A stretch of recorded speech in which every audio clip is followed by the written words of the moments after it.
Good afternoon to you and welcome to the live proceedings of the National Assembly this afternoon. A live broadcast brought to you by the Kenya Broadcasting Corporation in partnership with the Parliamentary Broadcasting Unit. There's a lot lined up for consideration this afternoon.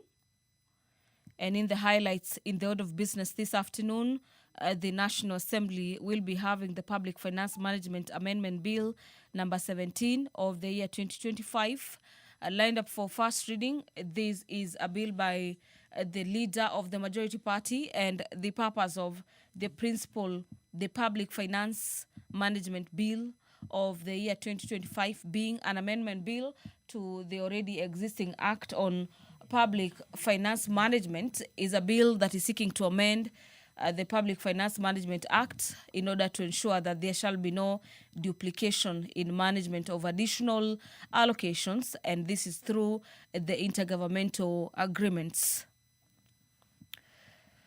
This afternoon, the National Assembly is also set to consider procedural motion on the exemption of business from the provisions of Standing Orders number 141, subsection 2. This is another business by the leader of the majority. And this procedural motion states that, noting that the House will be proceeding for a long recess on the 5th day of December to the 9th day of February 2026, and this is in accordance with its calendar.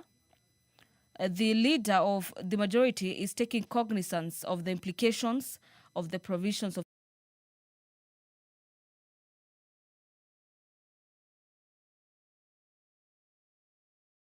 stage of the bill,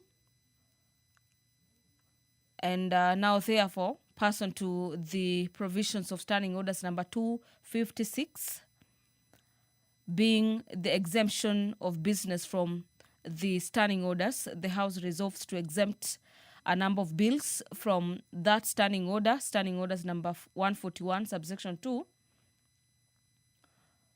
from lapse and reintroduction of the bills during the period of the 4th and the 5th session. So this is a procedural motion that will see to it that a number of bills will not be expiring, and that they be reintroduced, and the period will not have lapsed for their consideration. They include the Fisheries Management and Development Bill 29 of 2023 of the National Assembly, the Meteorology Bill, Public Relations and Communication Management Bill, National Assembly Bills number 17 of the year 2024, the Kenya Sign Language Bill, the Universities Amendment Bill, the Kenya Roads Amendment Bill, and the Environmental Professionals Institute of Kenya Bill from the National Assembly, Bill number 36 of the year 2024, among others. There are a total number of 22 bills in total that the leader of the majority party, through the procedural motion, will be seeking to have them exempted from the provisions of Standing Orders 141, subsection 2. The report of the audited accounts for the Judiciary Mortgage Scheme Fund for the financial year 2011-2012 all the way to 2021-2022 is also lined up for consideration this afternoon, at a time when the National Assembly is set to receive the newly elected members of Parliament from the 7 constituencies. Some of them are set to be sworn in during this afternoon sitting, signaling the commencement of their role being oversight, representation, among others, being the overall mandate of members of Parliament, being lawmaking, oversight, and representation. The business of the National Assembly is about to kick off. Members are upstanding, signaling that the Speaker's procession is on its way into the chamber this afternoon. Briefly, you'll be seeing the sergeant-at-arms on your screens carrying the mace, leading the Speaker's procession, where the Speaker of the National Assembly, Honorable Dr. Moses Wetangula, is set to preside over the business of the National Assembly this afternoon. My name is Gladys Mungai. Enjoy your viewing and have yourself a great afternoon.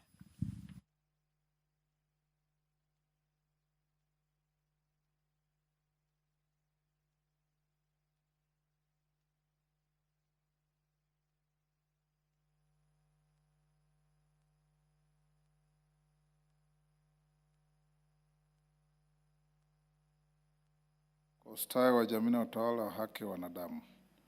Takusihi utazame kwa neema nyingi sisi watumishi wako ambao wameridhika ili tutekeleze shughuli muhimu za jamhuri yetu. Twakuomba uteremshie baraka zako sisi tuliokutanika hapa na utujalie tuyatende na kufikiria mambo yote yatakayofikishwa mbele yetu kwa njia ya haki na uaminifu, ili utukufu na sifa zako siendelezwe na ili kustawisha amani, ufanisi na heri ya nchi yetu na wale ambao haja zao umezikabidhi mikononi mwetu. Amen.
And where is Ichungwa?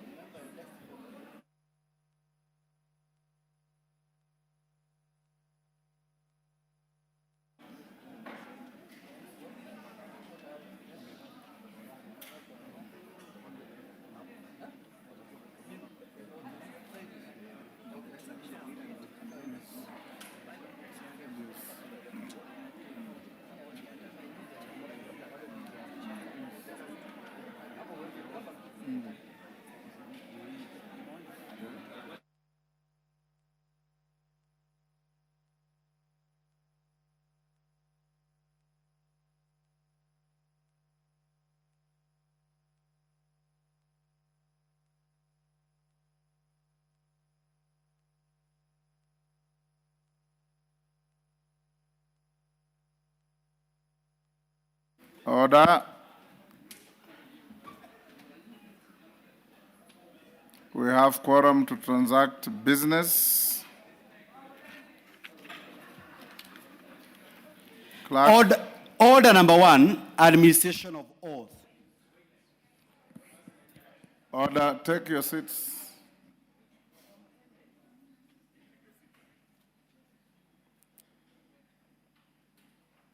Mwalimu, take the nearest seat.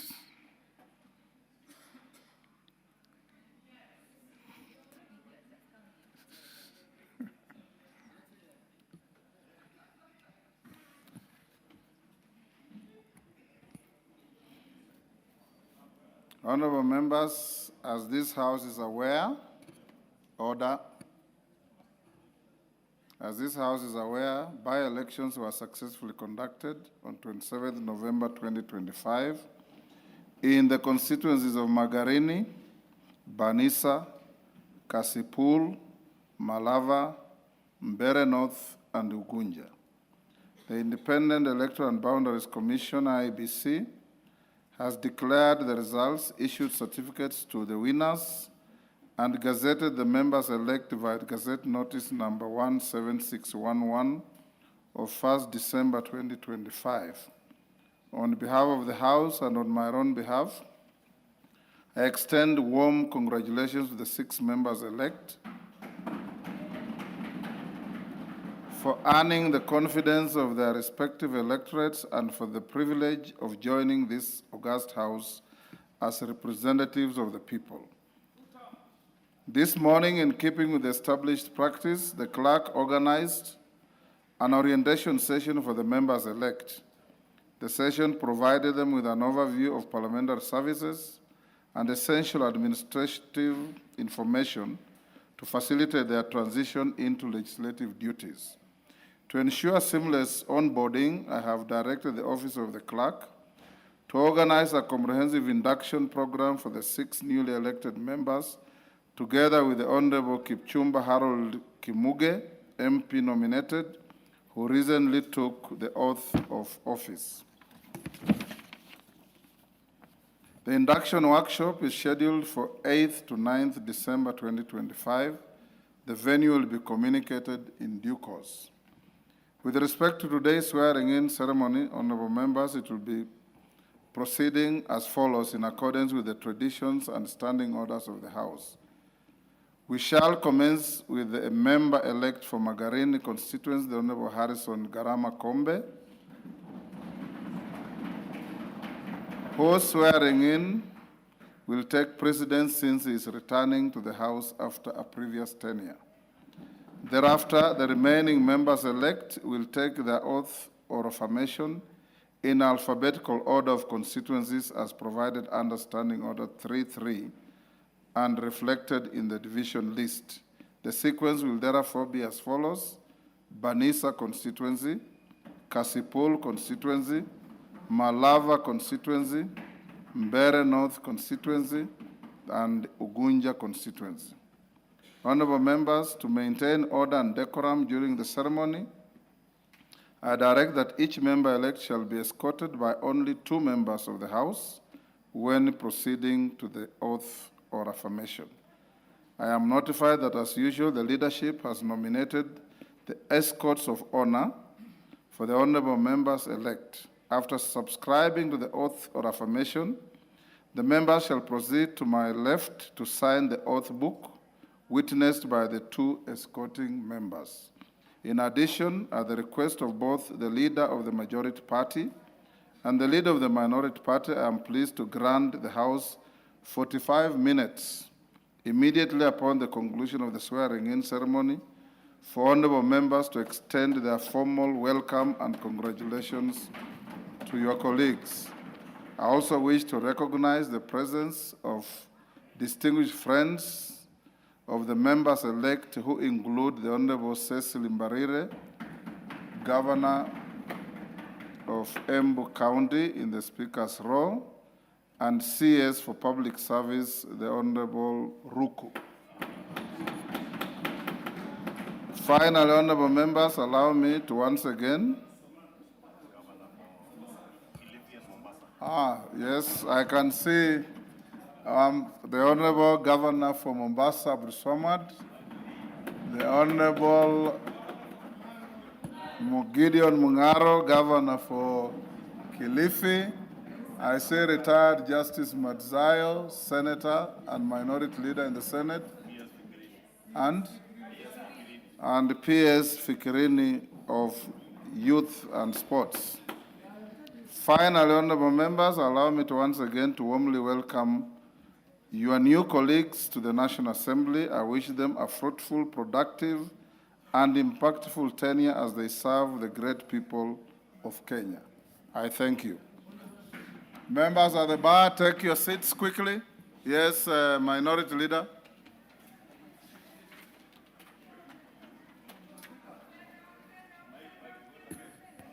Yes.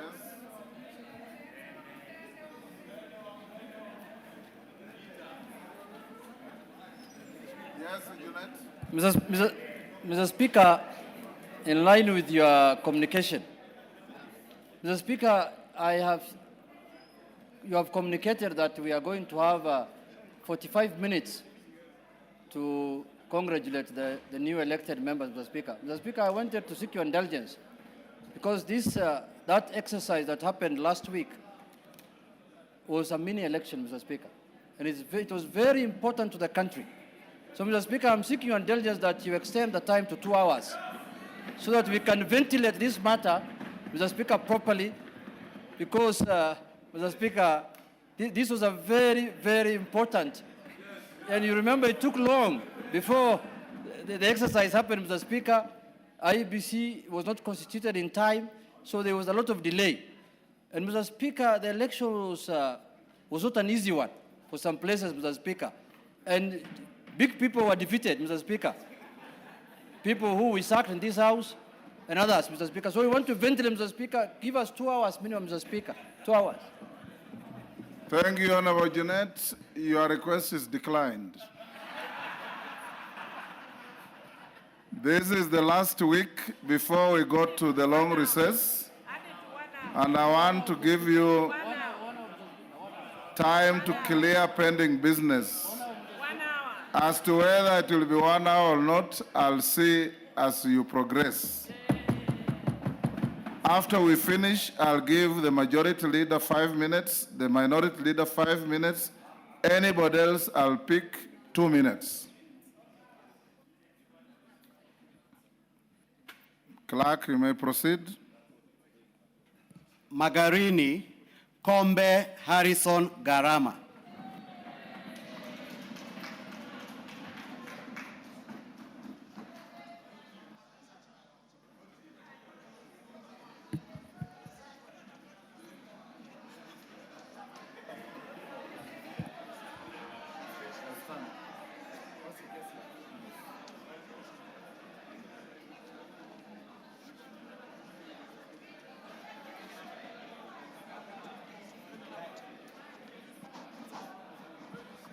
Order, honorable members, it will be done in absolute silence except foot thumping.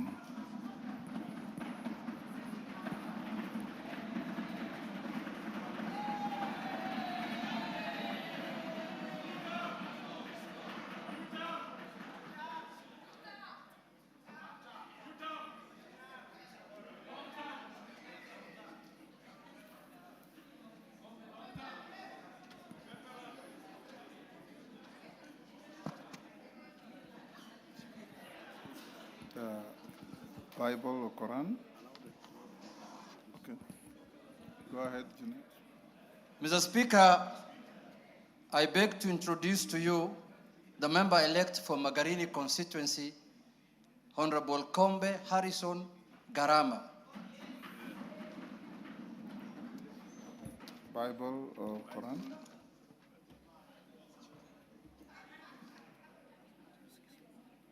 You want Kiswahili? Yeah? Kiswahili. Raise the Bible in your right hand and recite the oath. Mimi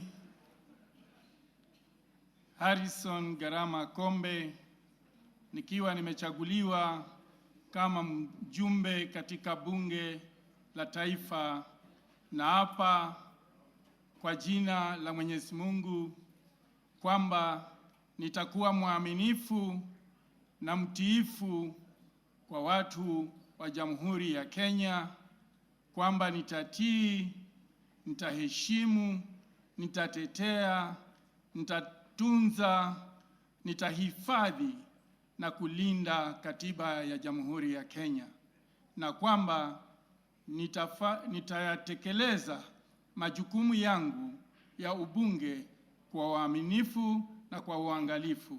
Ewe Mwenyezi Mungu nisaidie.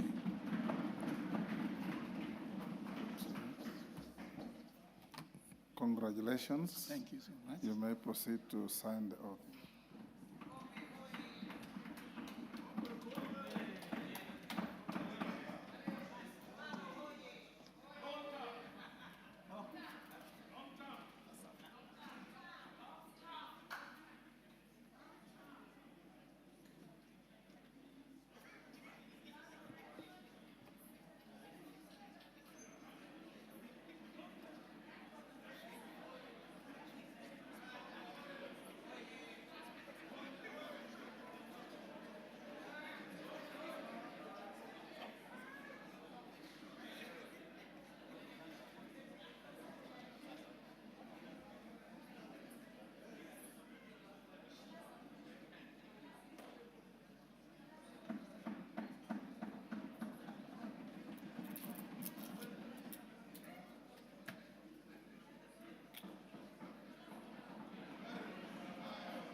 Next. Banisa constituency, Hassan Ahmed Maalim.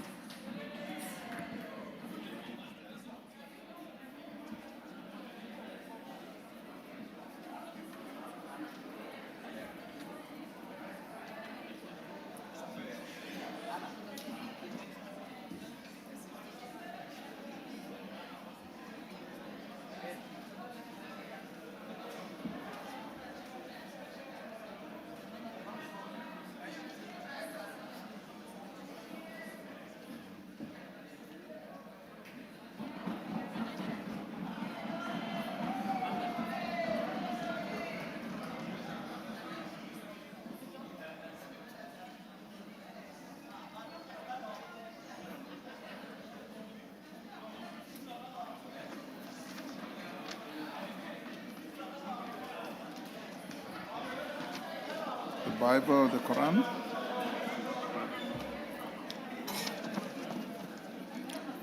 Honorable Speaker, Hold. I beg to introduce you the member-elect for Banisa constituency, Hassan Ahmed Maalim. Raise the Quran in your right hand and recite the oath in front of you. I, Ahmed Maalim Hassan, having been elected a member of the National Assembly, do hereby in the name of Almighty God that I will bear true faith and allegiance to the people and the Republic of Kenya, that I will obey, respect, uphold, preserve, protect and defend this Constitution of the Republic of Kenya, and that I will faithfully and conscientiously discharge the duties of a member of Parliament. So help me God. Thank you. Congratulations. Thank you, sir. Thanks, sir. You may proceed to sign to the oath.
Kasipul constituency, Ongongo Boyd Were.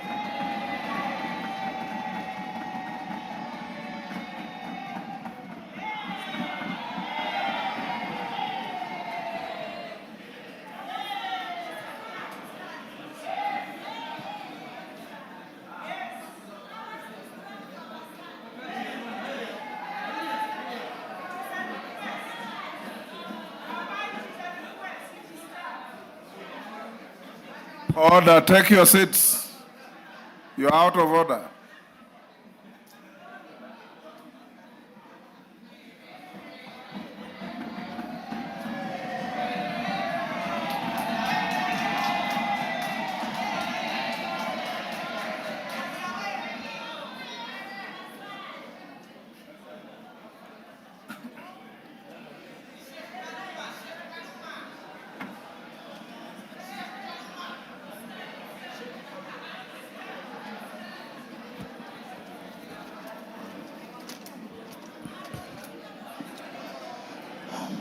Honorable Speaker, I beg to introduce to you the member-elect for Kasipu constituency, the Honorable Ongondo Boyd Were. Bible or Quran? Raise in your right hand and recite the oath. I, Ongondo Boyd Were, having been elected a member of the National Assembly, do swear in the name of the Almighty God that I'll bear true faith and allegiance to the people and the Republic of Kenya, that I'll obey, respect, uphold, preserve, protect, and defend this Constitution of the Republic of Kenya, and that I'll faithfully and conscientiously discharge the duties of a Member of Parliament. So help me God.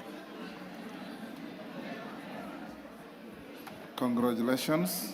You may proceed and sign to the oath.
Next. Order, members. Order. Order. Bensouda, go back to your seat.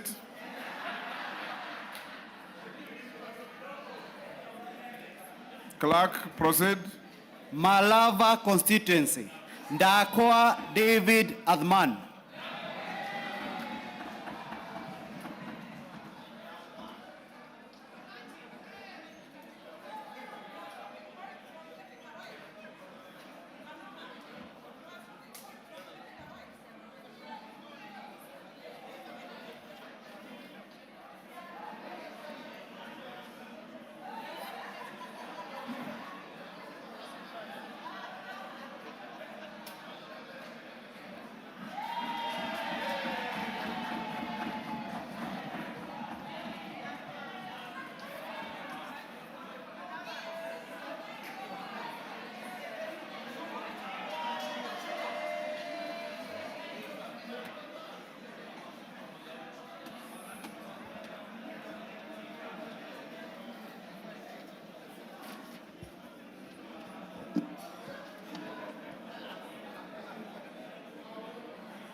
Go ahead.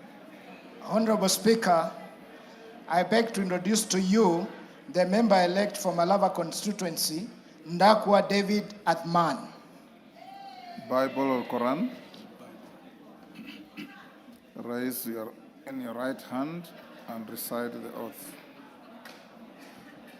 I, David Ndakwa Athman, having been elected a member of the National Assembly, do swear in the name of the Almighty God that I will bear true faith and allegiance to the people and the Republic of Kenya, that I will obey, respect, uphold, preserve, protect, and defend this Constitution of the Republic of Kenya, and that I will faithfully and conscientiously discharge the duties of a member of Parliament. So help me God.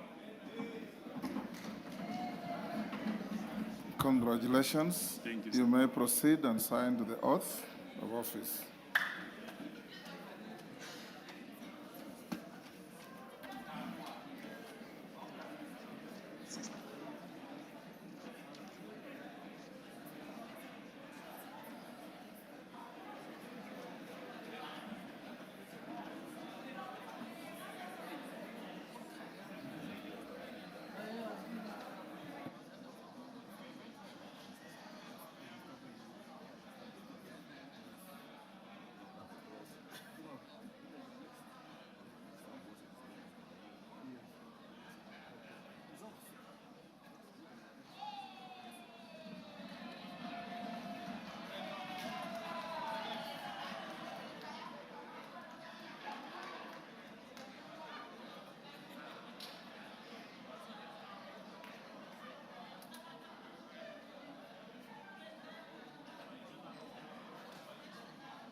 Next. Mbeere North, Njeru Leo wa Muthende.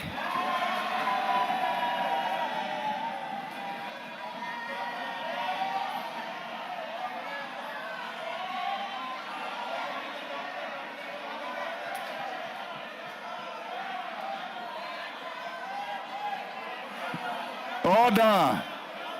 Order. Member for Thika. Order Kawanjiku. Order. Proceed.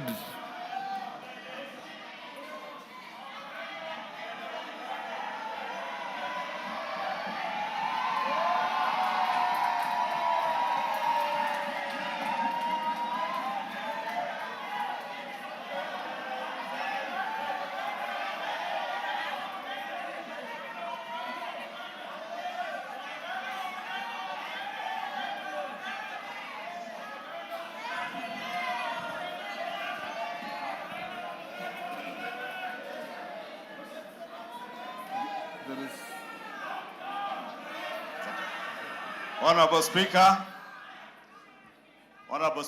I beg to introduce to you the member-elect for Mbeere North, Njeru Leo wa Muthende. A Christian or Muslim? Christian. Take the Bible in your right hand, raise it, and recite the oath.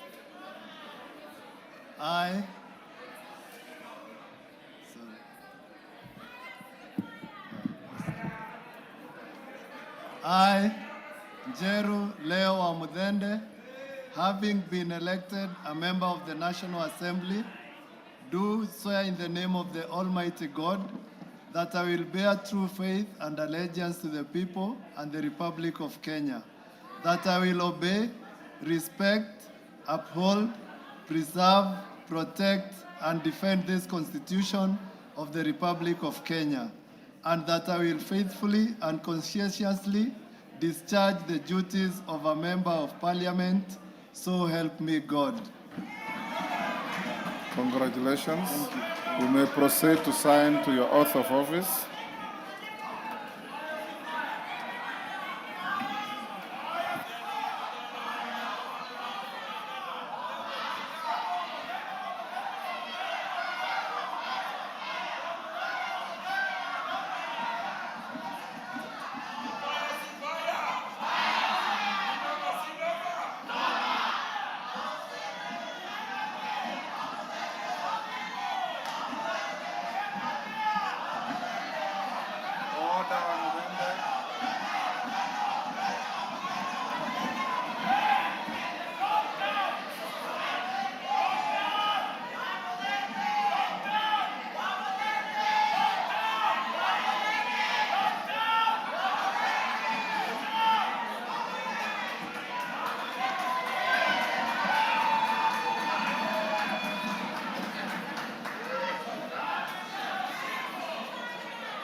Next. Ugunja constituency. Omondi Moses Okoth.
Honorable Speaker, I beg to introduce to you the member-elect for Ugunja constituency, Omondi Moses Okoth.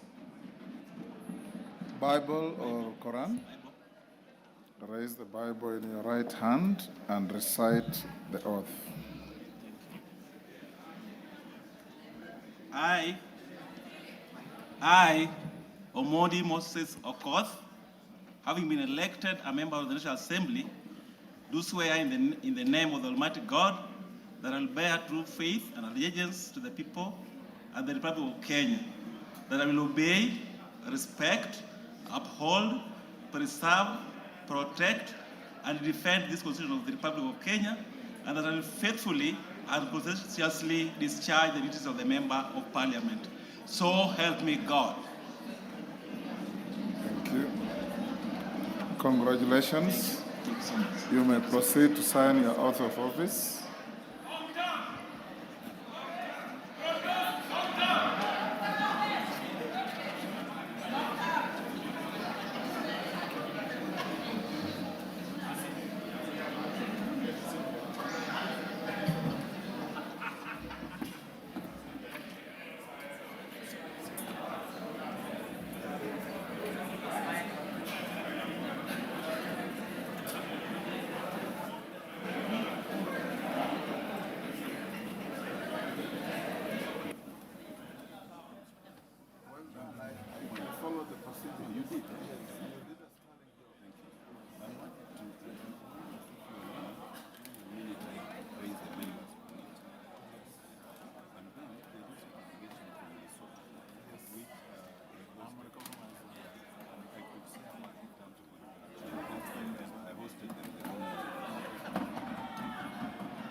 Order, honorable members.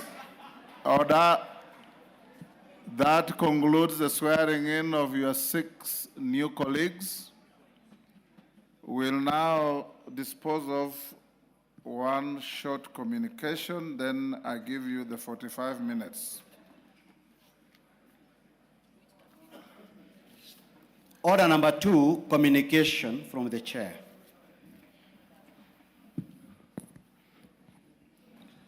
Honorable members, I have a communication in relation to the privileges and immunities of the Global Center for Adaptation Order 2025. Honorable members, you will recall that on Wednesday, 4th June 2025, the leader of the majority party laid on the table of the House a paper titled The Privileges and Immunities Global Center for Adaptation Order 2025, which was published as legal notice number 82 of 2025. The order was published by the Cabinet Secretary for Foreign Affairs and Diaspora pursuant to Section 11 of the Privileges and Immunities Act, Cap 179, and submitted to the House for approval. The order provides a framework for a cooperation agreement between the Government of Kenya and the Global Center for Adaptation, GCA, an international center established with the aim of accelerating adaptation action and supporting climate adaptation solutions. Honorable members, following the tabling of the order, I referred it to the Departmental Committee on Environment, Forestry, and Mining for consideration. The referral was based on the understanding that the order largely relates to matters climate change, which in the first instance fall within the purview of the said Departmental Committee. Order, members. Order. Order. Honorable members, following the tabling of the said order, Honorable members, notwithstanding my referral of the order to the Departmental Committee on Environment, Forestry and Mining and the steps already taken by the committee, have since taken cognizance that the order, being a ministerial order, is a statutory instrument within the meaning of Section 2 of the Statutory Instruments Act, Cap 2A, and not an agreement within the meaning of the Treaty Making and Ratification Act, Cap 4D. Honorable members, the Statutory Instrument Act, Cap 2A provides that every statutory instrument issued, made, or established shall, upon tabling before the respective House of Parliament, stand referred to the committee or any other committee that may be established by Parliament for the purpose of reviewing and scrutinizing statutory instruments. This provision is also echoed in Standing Order 210-2. To this end, Section 2 of the Act defines a committee as a Committee on Delegated Legislation, which is established under Standing Order 210 of the National Assembly. Instructively, the Statutory Instruments Act, Cap 2A, and Standing Order 210-2 vest in the Committee on Delegated Legislation the mandate mandated to consider and scrutinize statutory instruments submitted to Parliament to ensure conformity with the Constitution, the Statutory Instruments Act, Cap 2A, the Act under which the instrument is made, or order relevant to the Act. It follows, therefore, that the order, being a statutory instrument, ought to have been referred to the Committee on Delegated Legislation for consideration using the parameters provided for in Standing Order 210-3, and not the Departmental Committee on Environment, Forestry, and Mining. Honorable members, in view of the foregoing and noting the mandate of the Committee on Delegated Legislation vis-à-vis that of the departmental committees, the Privileges and Immunities Global Center for Adaptation Order 2025, legal notice number 82 of 2025, is referred to the Committee on Delegated Legislation for consideration. I'm aware that the Departmental Committee on Environment, Forestry, and Mining scrutinized the order against the provisions of the Privileges and Immunities Act, Cap 179, the Interpretation and General Provisions Act, Cap 2, and the Statutory Instruments Act, Cap 2A, which regulate the making, scrutiny, and publication of statutory instruments. Indeed, the committee already tabled its report to the House and is awaiting consideration.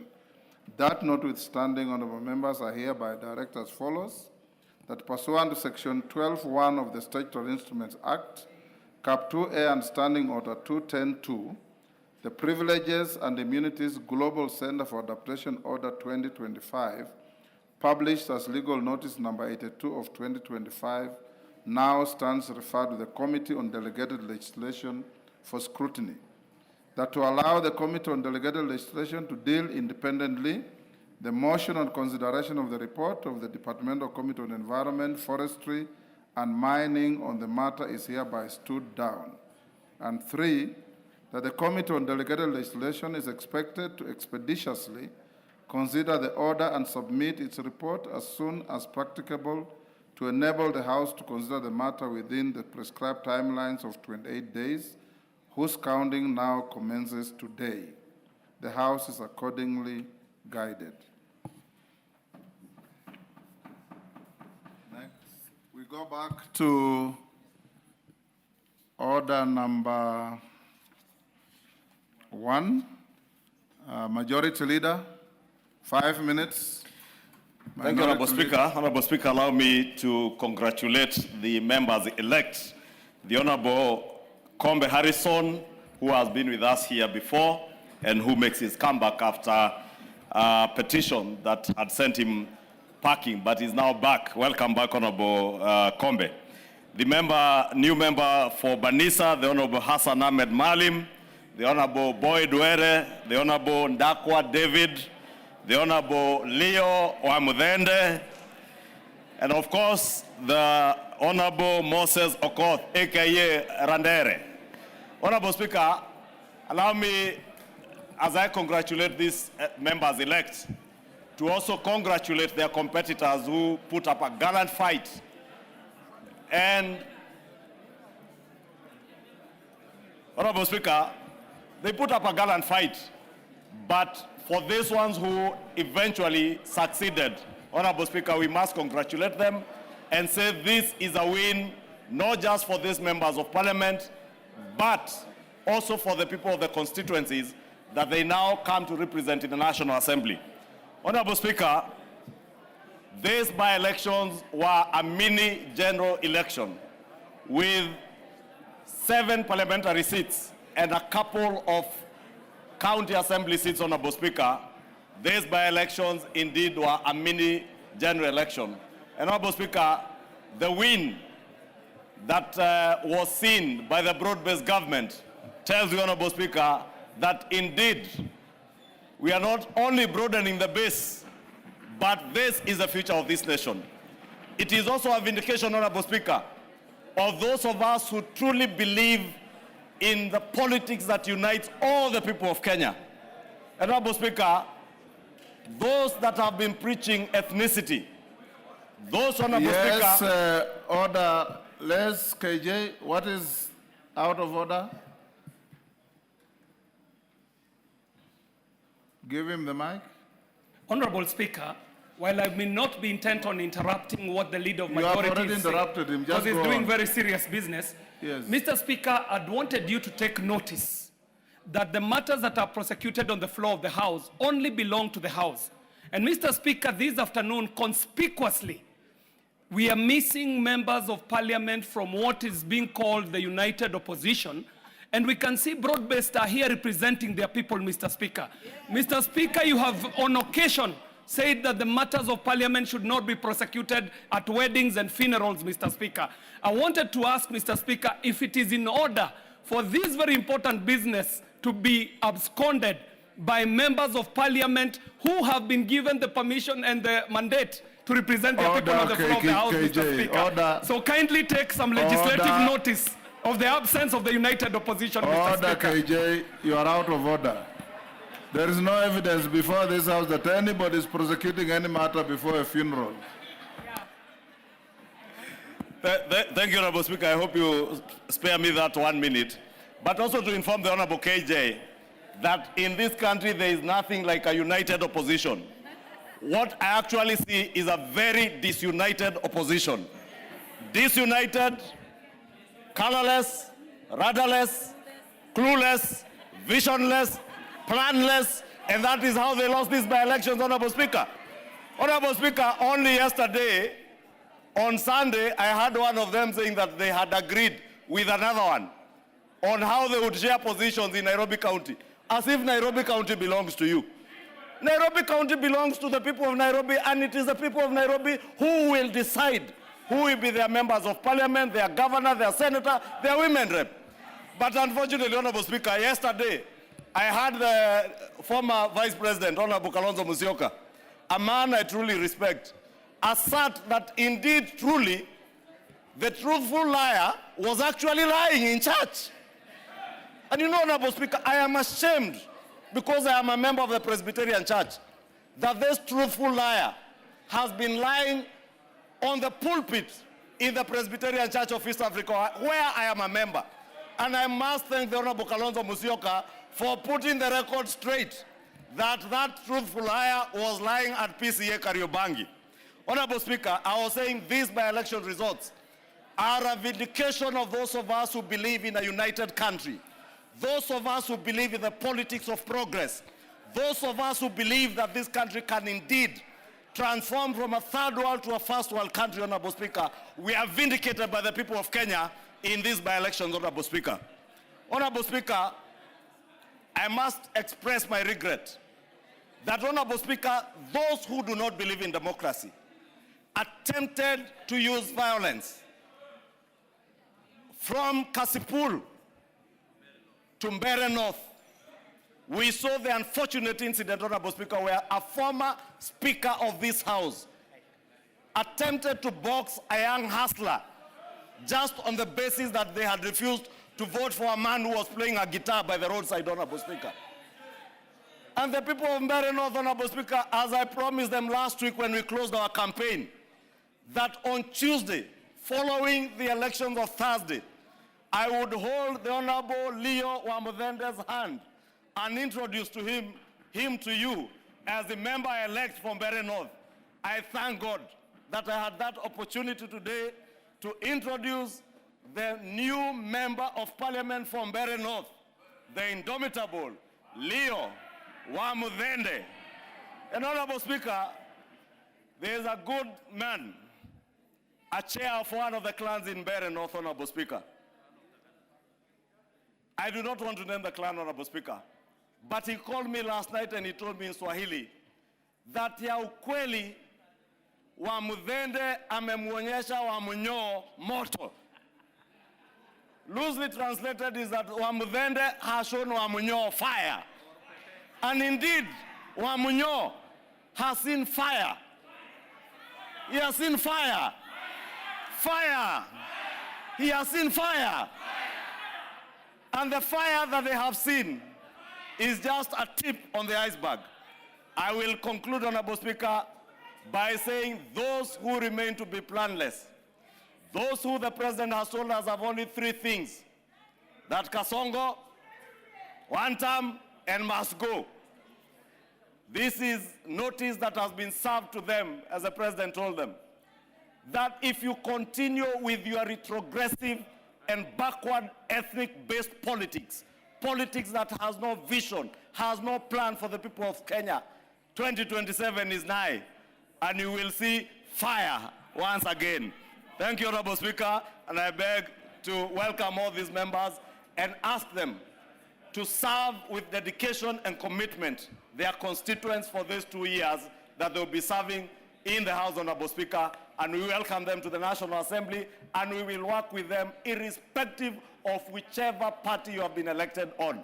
Those of you who have been elected on UDA, you are Kenyans, you are part and parcel of the broad-based government. Those of you like Randere, who have been elected on ODM, and my brother Boy Duere, who I went to campaign for them, both of them in Kasipul and Ugunja. I went to Mbeere North. I went to campaign for the Honorable Ndakwa in Malava. Unfortunately, Time up, Junet. Mr. Speaker, I stand before you to congratulate the new members of Parliament, Mr. Speaker, who won their seats decisively, Mr. Speaker. Mr. Speaker, these by-elections that have just happened, or we just concluded, Mr. Speaker, have taught us a big lesson. Mr. Speaker, there is a cliche that says, vitu ni different kwa ground. I never used to believe it until I saw what happened in this by-election, Mr. Speaker. When I saw, Mr. Speaker, people who were so confident, like this group that were in Wamuthende's place and Malava, Mr. Speaker, being flawed, I could not believe it, Mr. Speaker. I thought this is a miracle. Mr. Speaker, I want to thank members of the Orange Democratic Party from this floor, Mr. Speaker, for standing up for their party and electing their new MPs in the Orange Party, Mr. Speaker. I want to thank the team, both in Homa Bay, in the Coast region, Mr. Speaker, in Kilifi, and also in Siaya, Mr. Speaker, who took their time and made sure that those seats remain with the Orange Democratic Party, Mr. Speaker. Mr. Speaker, there were many doubts. And if anyone had a doubt, Mr. Speaker, that the broad-based government is popular with the Kenyan people, Mr. Speaker, we were vindicated through this by-election, Mr. Speaker.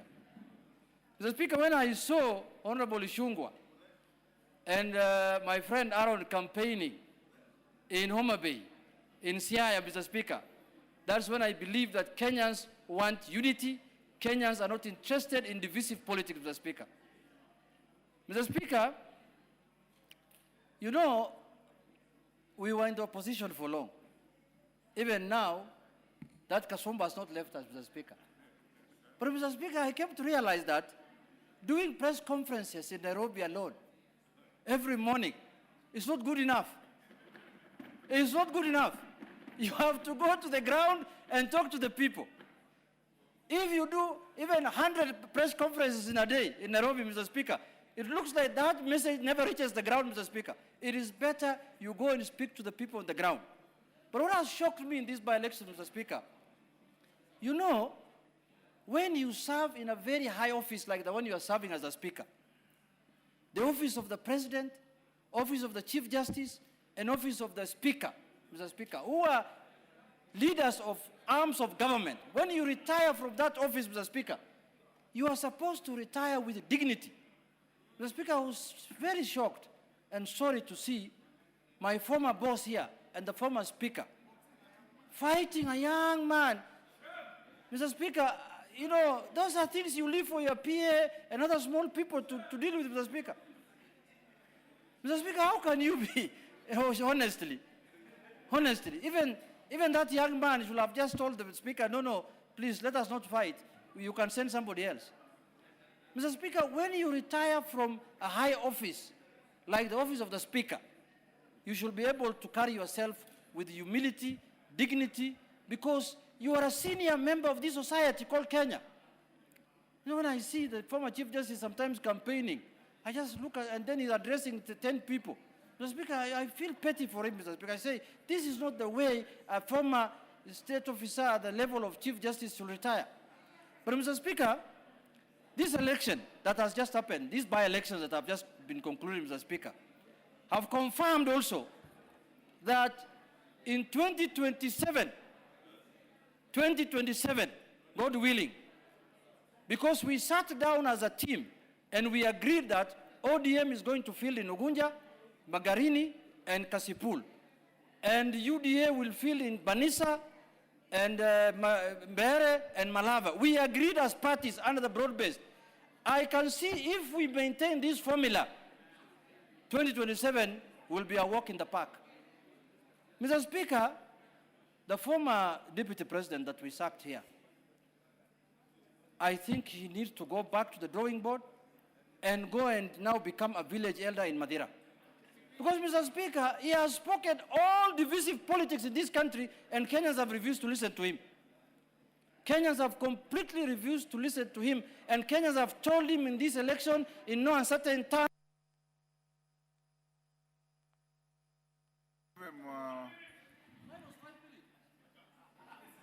Yes, give him, how long has he done? Yeah, 3 minutes.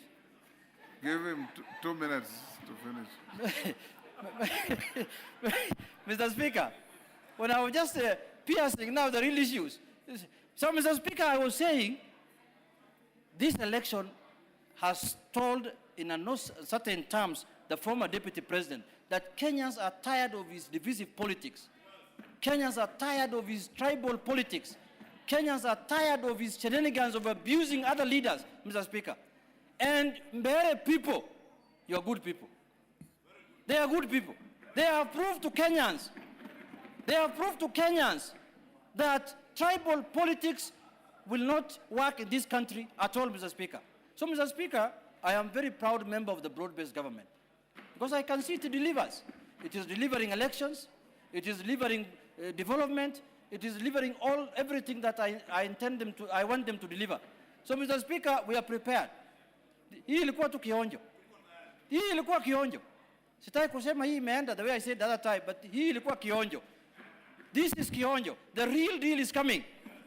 I am telling the united losers, not the united opposition, the united losers, to prepare properly. You did not prepare for these elections properly. Stop blaming IEBC. Stop blaming police. Stop blaming small people. Prepare for the election. Prepare, go and talk to the people and come with an agenda. Tell the people what you want to do. Don't tell Kenyans that you, Kasongo, so you want up, those things are slogan. It will not help you, those slogans. I want to tell them, please come up with a program and issues to discuss, to tell Kenyans. Issues of development, issues of importance to the Kenyan people. But if you continue the way you're going on, with these meetings in hotels, with these press conferences in Nairobi, with this kind of sharing of seats in Nairobi here, at so-and-so will be the one, you will lose. You will lose, I promise you. You will lose, and we don't want to be part of losers. We were thinking of joining now, with this kind of manners you have, just forget about us. Thank you very much. Wangari.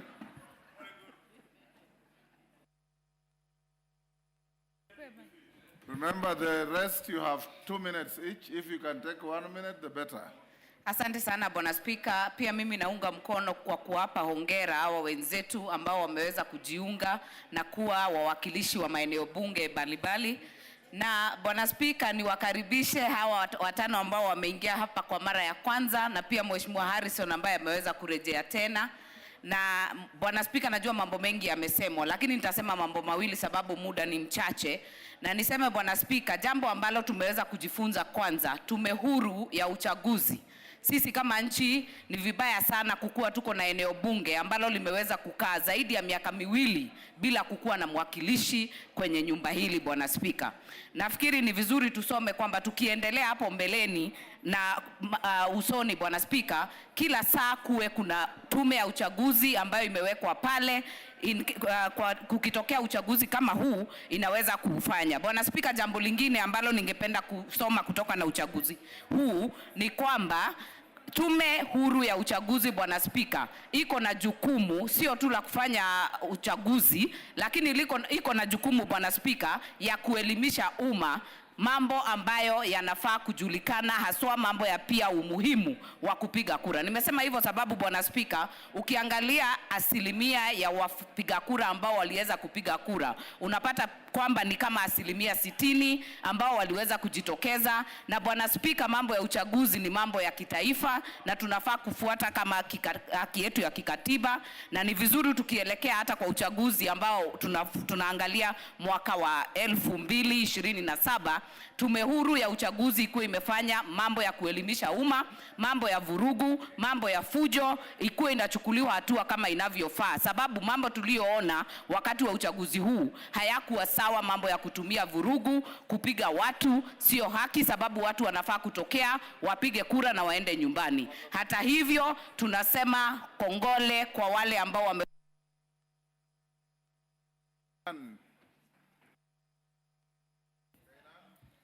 Thank you, Mr. Speaker. Mr. Speaker, may I also join my colleagues in congratulating the newly elected members of Parliament and their constituents, Mr. Speaker. Mr. Speaker, this is a win for democracy.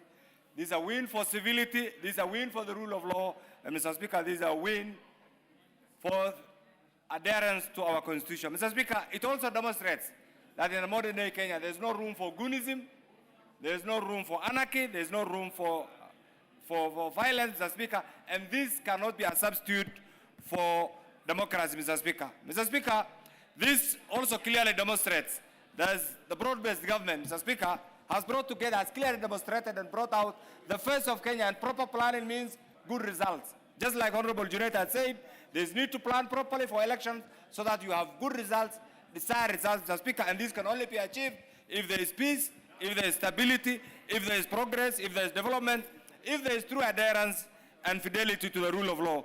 Mr. Speaker, to the police, I want to say that for those of us who are part and parcel of the making of the current constitution, abide by your tenets, the Constitution and the Police Service Act. Protect Kenyans from goons, protect Kenya from goons, and make sure there is law and order. Mr. Speaker, to IEBC, don't be intimidated. Function in line with your constitutional mandate. To Kenyans, there is no room for anarchy. Let's continue believing in democracy. This is what will hold Kenyans together. The agents of broad-based government, this is the way. Continue to bring many Kenyans under the fold of the broad-based government, and I'm sure this is one thing that Kenyans desire. Once more, the new members, come and welcome to the August House. Make sure you're familiar with the rules, and make sure you continue functioning as a member of parliament, and also serve your Mere Mase. Thank you, Honorable Speaker. I wish to take this opportunity also to welcome and congratulate all the members who have been sworn in today. And I also want to congratulate those who lost, because in every election there must be a winner and there must be a loser. But Honorable Speaker, as I congratulate the members, I want to tell you to go back and serve your people diligently. And as I congratulate them, Honorable Speaker, I want to condemn what I saw, the violence and the utterances by some leaders, especially the former Deputy President, Rigathi Gachagua. Stop divisive and tribal politics. Honorable Speaker, I was out of the country on official duty, and I heard Honorable Gachagua accusing and calling my community, the Itaso community, Wakora. And I want to say, the Itaso people are very peaceful and loving people. And when they want to marry, they pick the most intelligent and beautiful women from their neighbors and the diaspora. So because Rigathi Gachagua sensed he was being defeated by the team led by our very able wife and very intelligent Cecily Mbarire, he started calling the Itaso community Wakora. He must stop and respect other tribes and communities in this country, and not to do divisive and tribal politics. I thank you, Honorable Speaker. Nabii Nabwera. Thank you, Mr. Speaker. I want to join my colleagues in congratulating our newly elected colleagues who have come into this house, including my friend, David Athman Ndakwa. Mr. Speaker, this election has taught us a number of lessons. Number one, that Kenyans are interested in issue-based politics. I witnessed in Malava a whole platoon of people who are imported from all over Kenya, pretending that they are an alternative to government, making a Malava by-election a non-issue-based election, calling people names, calling us all sorts of things, but the people of Malava stood up and said they are interested in issues that affect their livelihood on a daily basis. Lesson number two, Mr. Speaker, is that the ordinary mamboga in the village wants service delivery. The ordinary boda wants service delivery. And therefore, they turned up to vote for people they believe will offer services and not rhetoric. Lesson number three, Mr. Speaker, Kenyans are not interested in divisive politics. Kenyans want a united country. And that was very clear with the resounding win of the broad-based candidates. Lesson number four, Mr. Speaker, is that propaganda can never win against truth.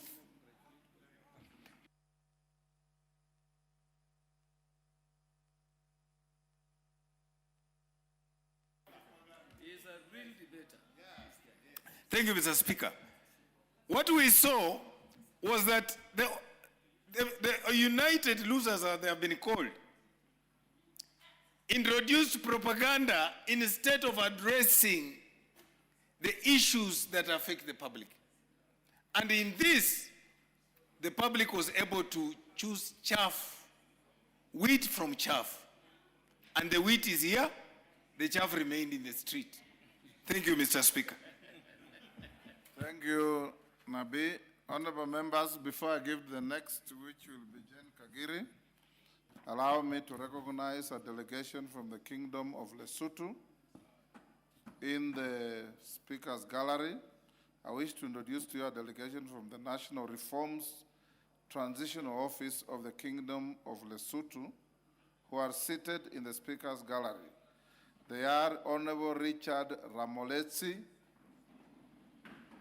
Minister of Law and Justice, Mr. Lira Ralebese, Principal Secretary, Minister of Law and Justice. The delegation is accompanied by 3 officers and is on a benchmarking exercise with the Parliament of Kenya to learn about constitutional, parliamentary, and public service reforms.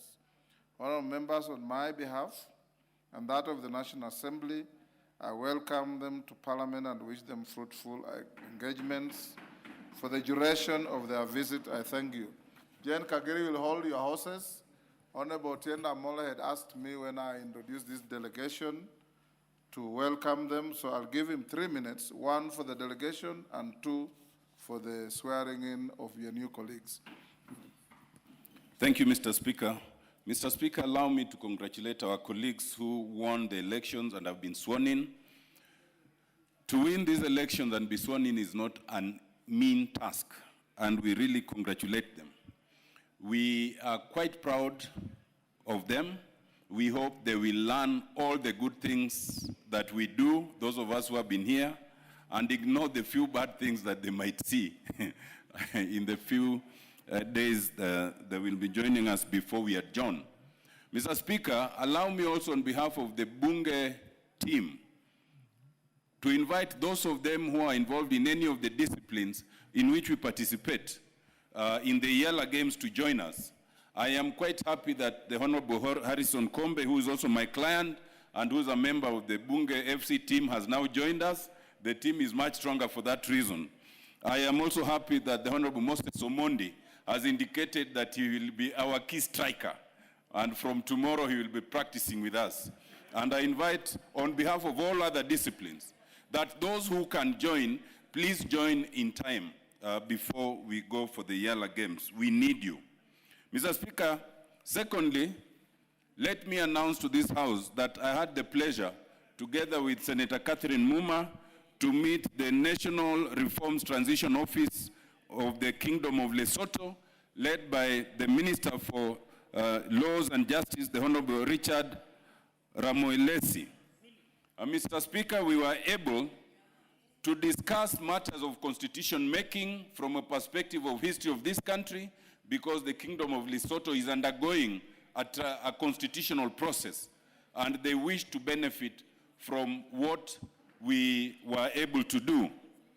We were able to take them through that the whole morning. Mr. Speaker, we were also able to take them through the traditions and practices of Parliament, both the Senate and the National Assembly.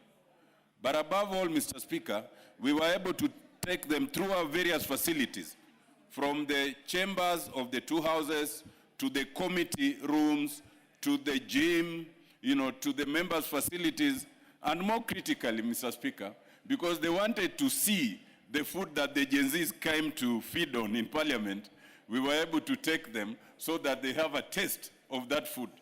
And they confirmed that it is of good quality. I hope you showed them the beautiful new gardens as well. Yes, and they saw the beautiful new gardens and the fountain and everything in between. As for the evening matters, Mr. Speaker, that's beyond the House. I will not go into that. Thank you, Mr. Speaker. Kagiri.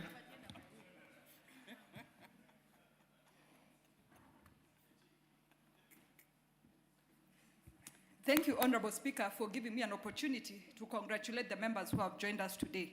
Honorable Speaker, this day takes me back to the good old book in Joshua 1 verse 9, where it says, "Have I not commanded you? Be strong and courageous. Do not be afraid. Do not be discouraged, for the Lord your God will go before you wherever you go." Honorable Speaker, today is a confirmation that our God was with us in Banisa, He was with us in Malava, He was with us in Magarini, in Mbeere North and Unguja. Honorable Speaker, this is one election that confirmed to this country that it was an election of development versus insults and threats. And thank God the development agenda won in this election. Honorable Speaker, my other point would be that we need to become gracious losers or winners. Honorable Speaker, it can't be in one piece of the mouth, somebody is saying they won, and on the other end, they're saying they were rigged out. Honorable Speaker, we must all respect the Constitution. Where you win, you accept you have won. Where another competitor wins, we accept and say that the other person has won. Honorable Speaker, as we go to the 2027 election, my humble prayer is that we exercise constitutional and fair elections. I'll give an example of Mbeere North, where when the opponents saw that we were about to win, they went for Honorable Alice Nganga's car, tried to burn it, and were it not for the security, that is how we got security reinstated. Honorable Speaker, it is my humble prayer that we are all competitors. Let's go into it as a fair play. And above all, let us all remember we have been elected to work for our people, and that is what we are going to do. Thank you, Honorable Speaker. Bet Simba. Pardon? Asante sana Mheshimiwa Spika kunipa fursa hii ya kuwahongera wote waliochaguliwa katika uchaguzi mdogo ulioisha hivi majuzi. Nichukue kwa heshima kubwa kumpongeza Mheshimiwa Harrison Kombe kwa ushindi aliyoupata katika eneo bunge la Magarini.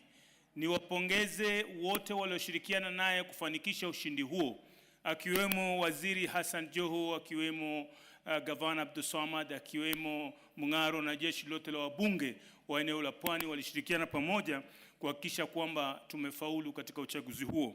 Pia niwashukuru watu wa Magarini kwa kuchagua chungwa, kwa sababu ndio kitu ambacho naona kina vitamini ya kufanya kwamba waendelee na mashughuli zao. Kwa hivyo niwapongeze sana watu wa Magarini vile vile kwa kudumisha amani kuanzia mwanzo wa kampeni mpaka siku ya uchaguzi. Hakuna mtu aliyesukumwa, hakuna mtu aliyekanyagwa. Watu walitoka wenyewe wakaenda wakapiga kura yao mahali wanataka, na kawaida yao wao ni chungwa. Kwa hivyo niwapongeze wote broad based government, wale viongozi ambao wameshinda, na hiyo ni ishara kwamba serikali inakuja, basi broad based government itachukua karibu sehemu zote za taifa hili. Kwa hivyo mimi niwashukuru na niwakemee wale ambao walifanya fujo, mavurugu, kwa sababu uchaguzi ni haki ya Mkenya yoyote kufanya uchaguzi wake anaoona ni wasawa. Kwa hivyo Mheshimiwa Spika, nimesimama kuwapongeza hao ndugu na nawatakia kula laheri katika bunge la 13. Asante sana.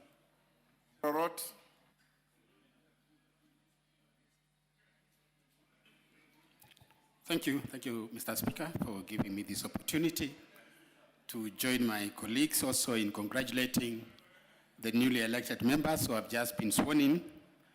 This one, Mr. Speaker, shows that Kenyans have confidence actually with these leaders who have been elected. And I want also to tell those who are defeated in the election, in the by-election, Mr. Speaker, to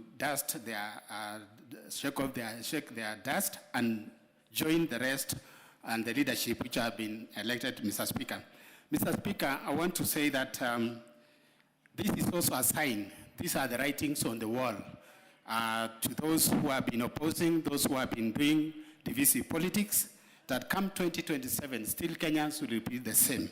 I want to encourage them to work diligently and make sure that they serve Kenyans in equal measure. Mr. Speaker, I want also to say that and to congratulate and also thank the constituencies who are affected, because, Mr. Speaker, they have been patient waiting for these leaders to be elected. It's now upon them to show that solidarity and work with them. Lastly, Mr. Speaker, I want to thank you for coming to my constituency to come and support us to fundraise for the 16 judges. Congratulations, Mr. Speaker. Thank you so much. Asante sana. Makari Mulu. Thank you so much, Honorable Speaker. You know, Honorable Speaker, you are the only one who can save us from this broadened government. Because unless you give us a chance to say something, Honorable Speaker, Honorable Makari, I've given you a chance. It will appear like we are not there. Honorable Speaker, let me start by congratulating when your colleagues were sworn in, you are nowhere. Yeah, I was. By the way, even when KK was saying we are not here, Speaker was seated here. Okay. And it is unfair, Honorable Speaker, for KK to say what he said. This is an honorable house. Honorable Speaker, let me I rolled him out of order, so don't... Yeah, so let me congratulate our colleagues, Honorable Speaker. Those who have won, irrespective of how they won, we congratulate them. And tell them, Honorable Speaker, that now they made promises to their people, and they start working on what they promised. Honorable Speaker, there are a few things I've witnessed, and my prayer is that as we go to 2027, this House must ensure they don't happen. Honorable Speaker, point number one, the level of violence. Honorable Speaker, we cannot afford as a country to carry what we saw to 2027. Point number two, Honorable Speaker, name calling and abusing other leaders. This was across the board. It looks like what to say is the only united opposition which was abusing.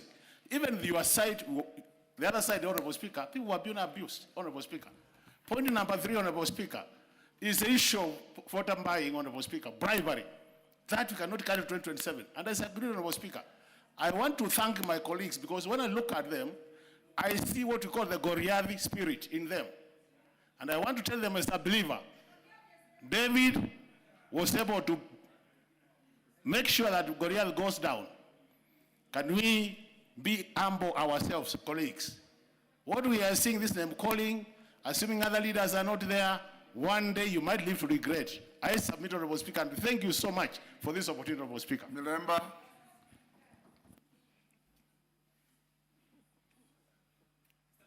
Thank you, Honorable Speaker, for this chance.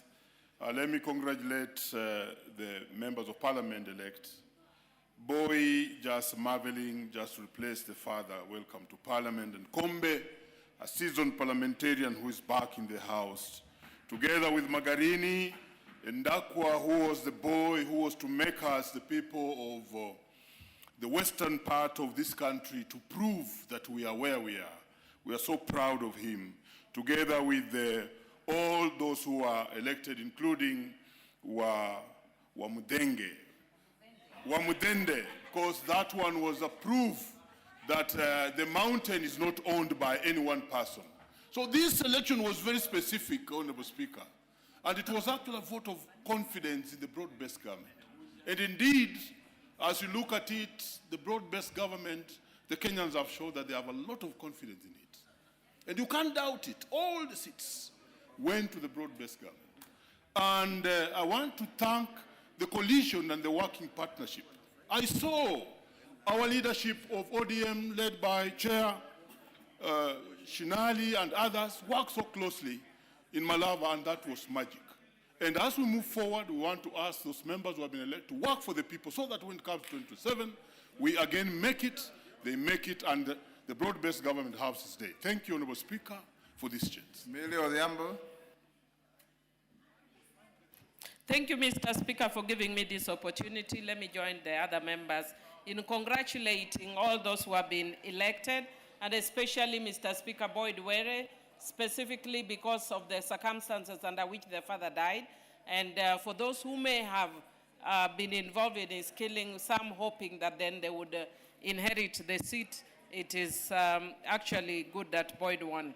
I want to thank all our supporters for honoring the spirit and memory of Baba. I want to thank the ODM leadership and the broad-based partners for an excellent job. Mr. Speaker, some of the lessons we learned: do not rely on social media. Being loud does not necessarily translate to votes. Young people must decide what they want. It is unfortunate that some young people were opposing Boyd. Mr. Speaker, there is a growing concern over the issue of Goonism, and as a consequence, Mr. Speaker, even today, one of my constituents called Okundi, out of Goonism, has just been attacked, and we don't know if he's actually going to leave, by people who just create a story around you and then attack you. Mr. Speaker, finally, on the issue of ethnicization of politics, which is a growing concern, that you cannot balkanize parts of the country and declare them for given tribes. It is unfortunate, and I want to encourage us as leaders to be careful with what we say, even as we move towards 2027. Thank you. CNN. Is it CNN? Is it, are you called CNN or double N? Double N, sorry. Joki. Yes. Thank you, Honorable Speaker, for this opportunity to also congratulate our colleagues who have joined us from today. Honorable Speaker, we know that it was not very easy. The by-elections were tough, but we are here to thank God that they have been able to be successful and they are here with us. And what I would request from each one of them, and especially our colleague in Mbeere North, Honorable Leo Amudende, we know the whole country, the eyes were on Mbeere North and especially Embu County, and we are here to congratulate him and to tell him that he has done us proud. Over and above, Honorable Speaker, I wish to remind all the elected colleagues who have joined us this day that they will be judged by results, and because they made promises to their constituents, we request them to ensure that they try at least to deliver before the next general elections, and especially our colleague Honorable Amudende from Mbeere North. We know the services that the Mbeere people need, the water, electricity, and even the roads, and many more services that they require. We are trusting, and we know that we can bank on you to deliver. Thank you, Honorable Speaker. Koimburi.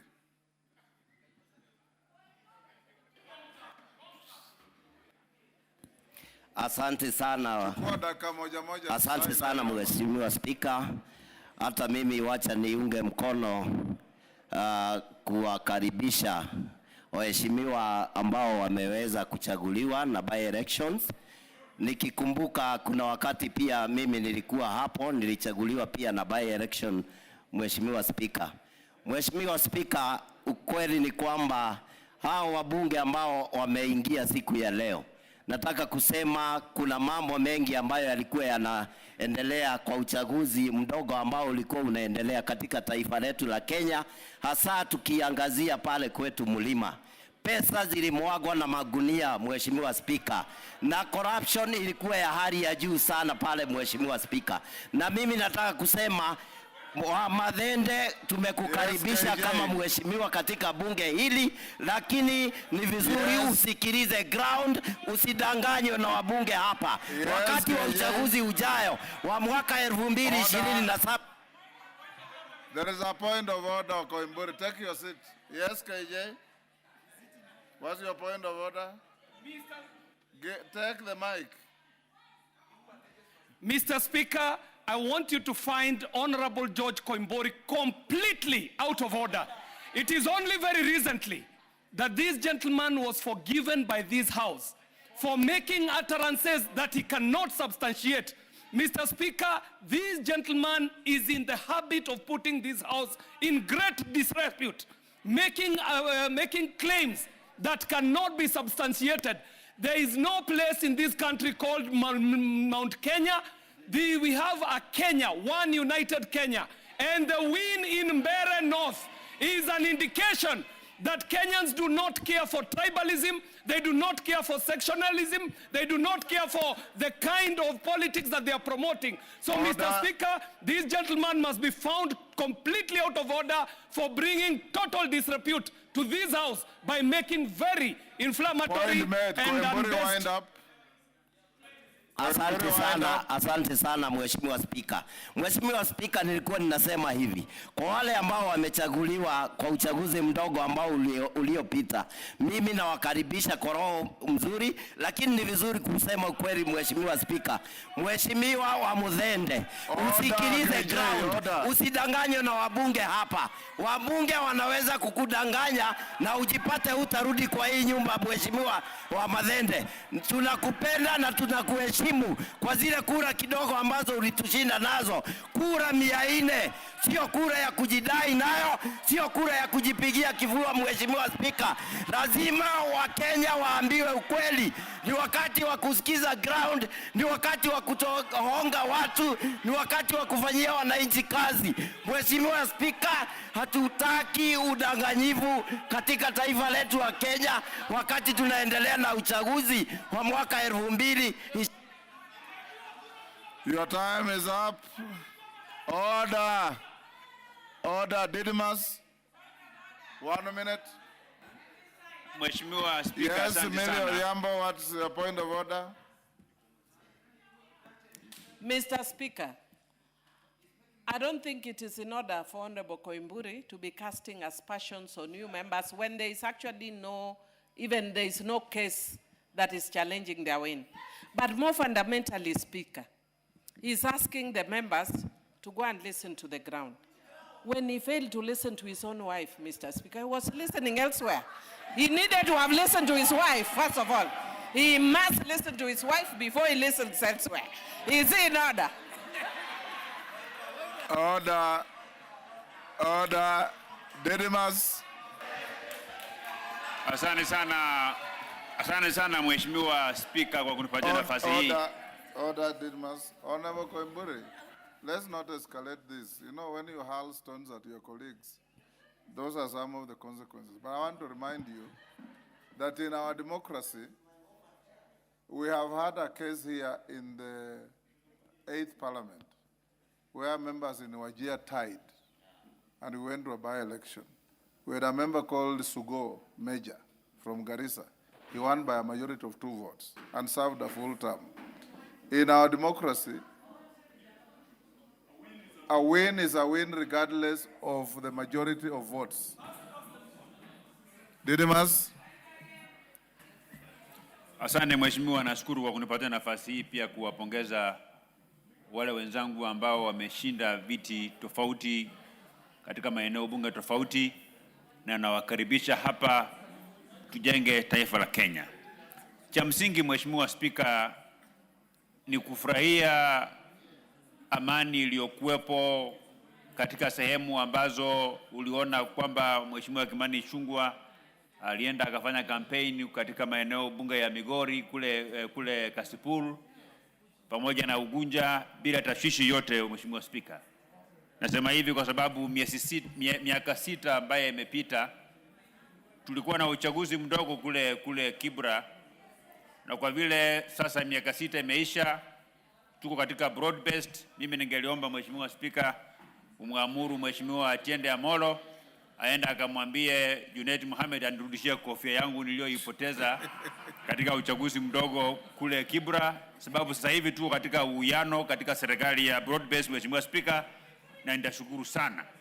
Na vile vile nichukue nafasi hii kusema ya kwamba sisi kama bunge la kitaifa tuko na nafasi ya kushirikiana pasipo misingi yetu ya vyama ili kuendelesha ajenda ya kuunda sheria ambayo itawapa afueni wa Kenya ili waishi na matumaini ya kesho. Tukua viongozi ambao jukumu letu kubwa ni kusaidia serikali kupeperusha maendeleo katika pembe yote ya nchi yetu ya Kenya. Asanteni sana na nawatakia kila laheri wajumbe wapya wa kutumikia wale ambao wamewaleta hapa. Asante sana Mheshimiwa Spika. Bensouda.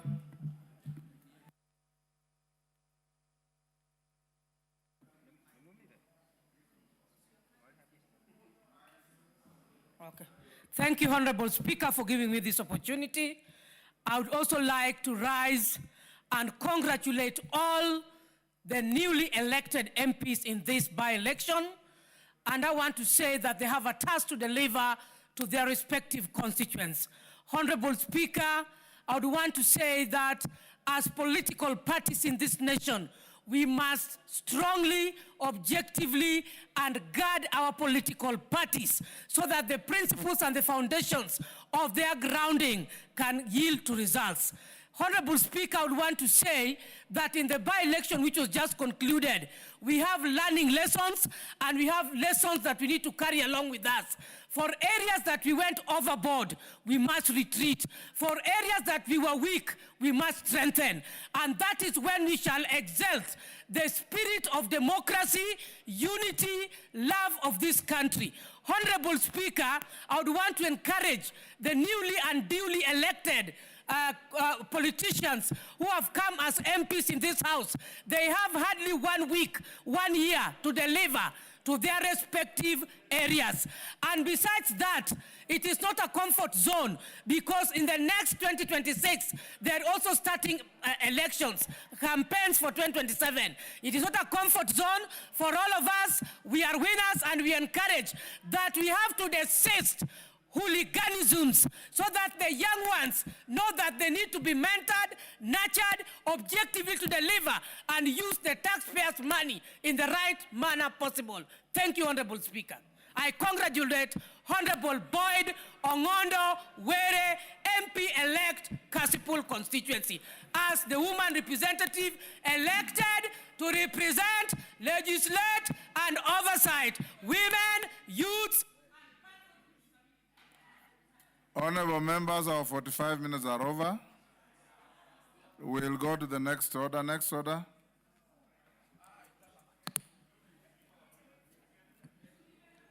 Order number 3, messages. Order number 4, petitions. Order number 5, papers. Majority Leader.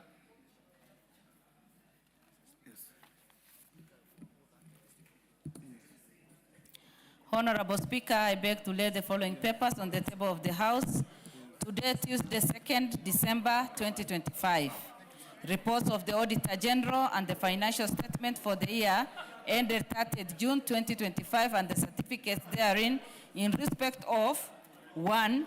Alupe University, 2. Commission on Administrative Justice Staff Mortgage and Car Loan Scheme, 3.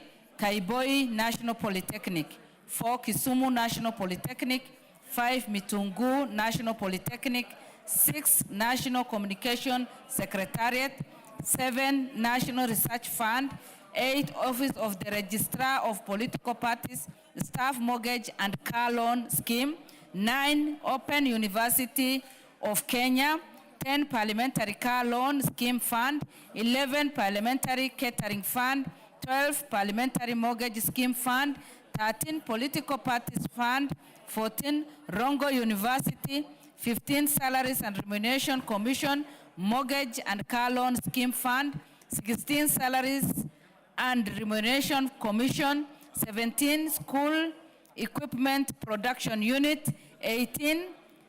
Street Families Rehabilitation Trust Fund, 19. Tom Mboya University, and 20. Wildlife Clubs of Kenya.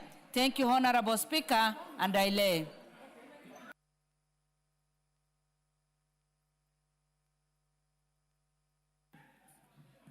Chairperson, Departmental Committee on Agriculture, Livestock. Yes, Madenge, you are in that committee. Give to Honorable Madenge. So, Go ahead, Madenge. Honorable Speaker, I beg to lay the following paper on the table of the House today, Tuesday, 2nd December 2025.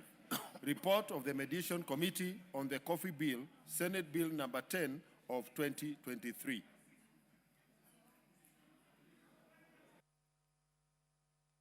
Chairperson, Decentralized Funds Accounts Committee.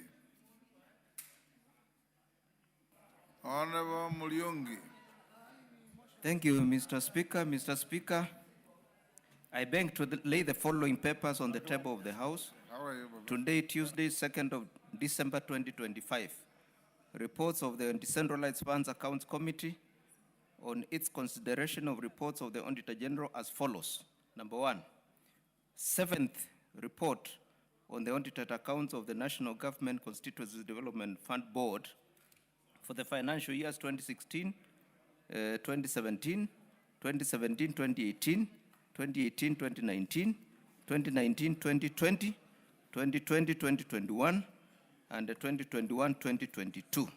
Number 2, 8th report of the audited accounts of the National Government Affirmative Action Fund for the financial years 2016-2017, 2017-2018, 2018-2019, 2019-2020, 2020-2021, and 2021-2022.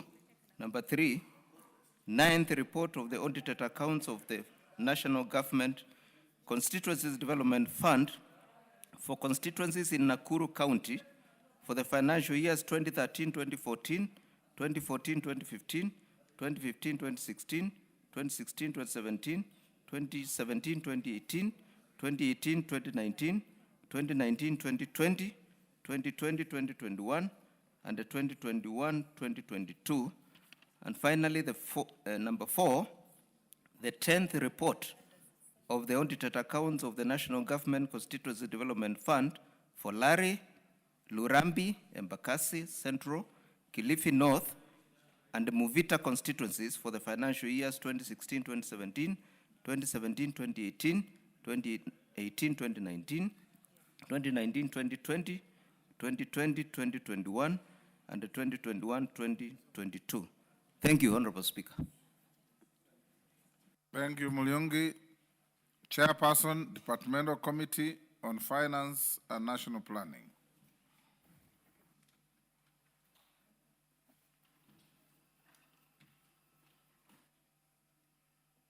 Yes, Honorable David, proceed. Thank you, Honorable Speaker. Honorable Speaker, I beg to lay the following papers on the table of the House today, Tuesday, 22nd December 2025. Reports on the Departmental Committee on Finance and National Planning on its consideration of 1, the agreement establishing the Shelter Afrique Development Bank, and 2, the agreement between the government of the Republic of Singapore and the government of the Republic of Kenya for the elimination of double taxation with respect to taxes on income and the prevention of tax evasion and avoidance. Thank you, Honorable Speaker. Next order. Yeah. Nelly, you are not on my list. Is not.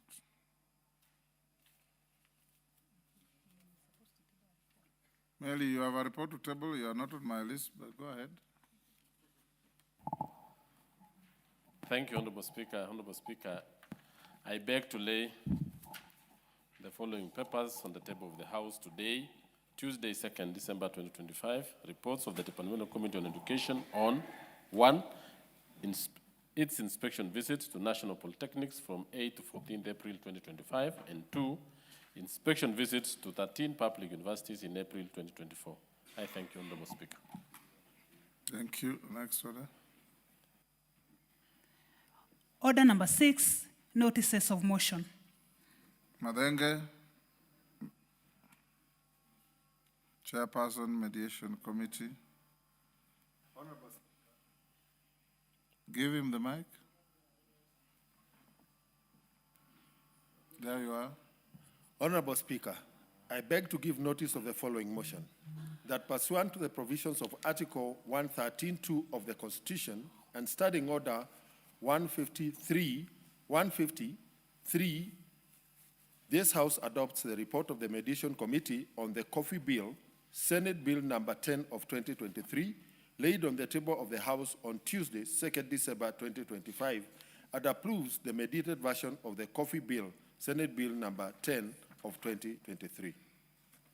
Thank you, Madenge. Mulyungi.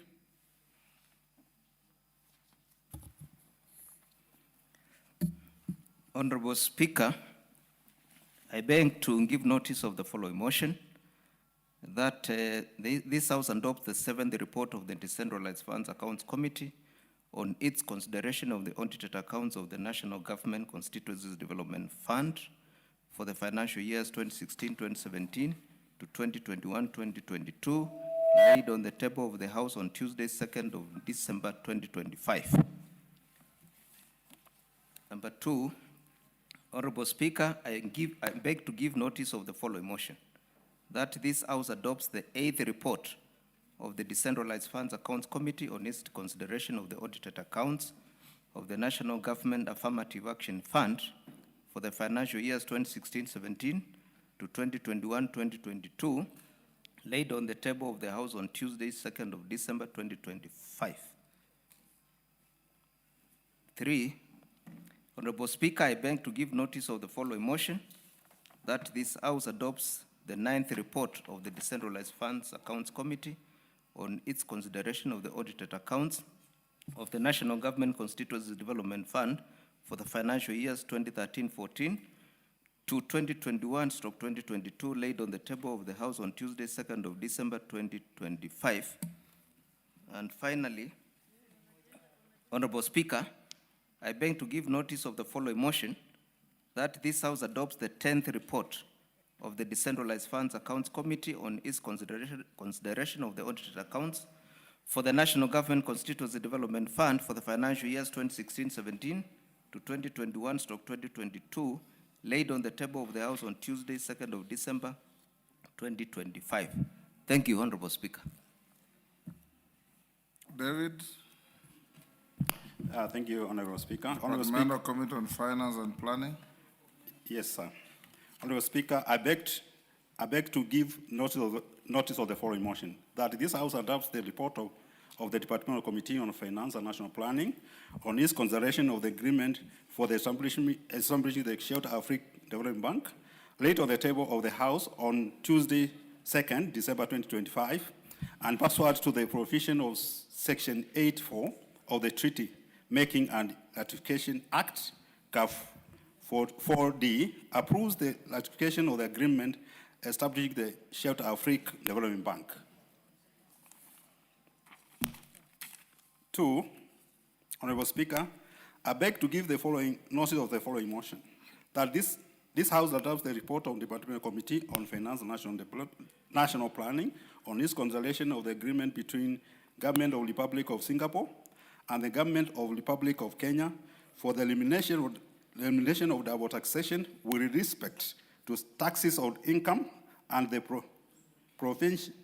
prevention of tax evasion and avoidance, laid on the table of the House on Tuesday, 2nd December 2025, and pursuant to the provision of Section 8(4) of the Treaty Making and Ratification Act, CAF 4D, approves the ratification of the agreement between the Government of the Republic of Singapore and the Government of the Republic of Kenya for the elimination of double taxation with respect to taxes on income and prevention of tax evasion and avoidance. Thank you, Honorable Speaker. Thank you. Next order. Do we have any other?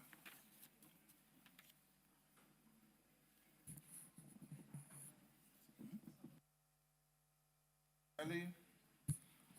Well, like I told you, you are not listed on my... Yes, thank you, Honorable Speaker.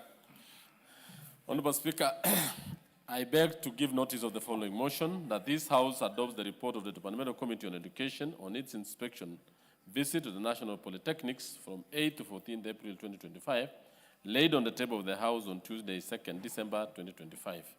And 2, Honorable Speaker, I also beg to give notice of the following motion, that this House adopts the report of the Departmental Committee on Education on its inspection visit to 13 public universities on April 2024, laid on the table of the House on Tuesday, 2nd, 2025. I thank you, Honorable Speaker. Thank you. Next. Order number 7, questions and statements. Mashua Waithaga.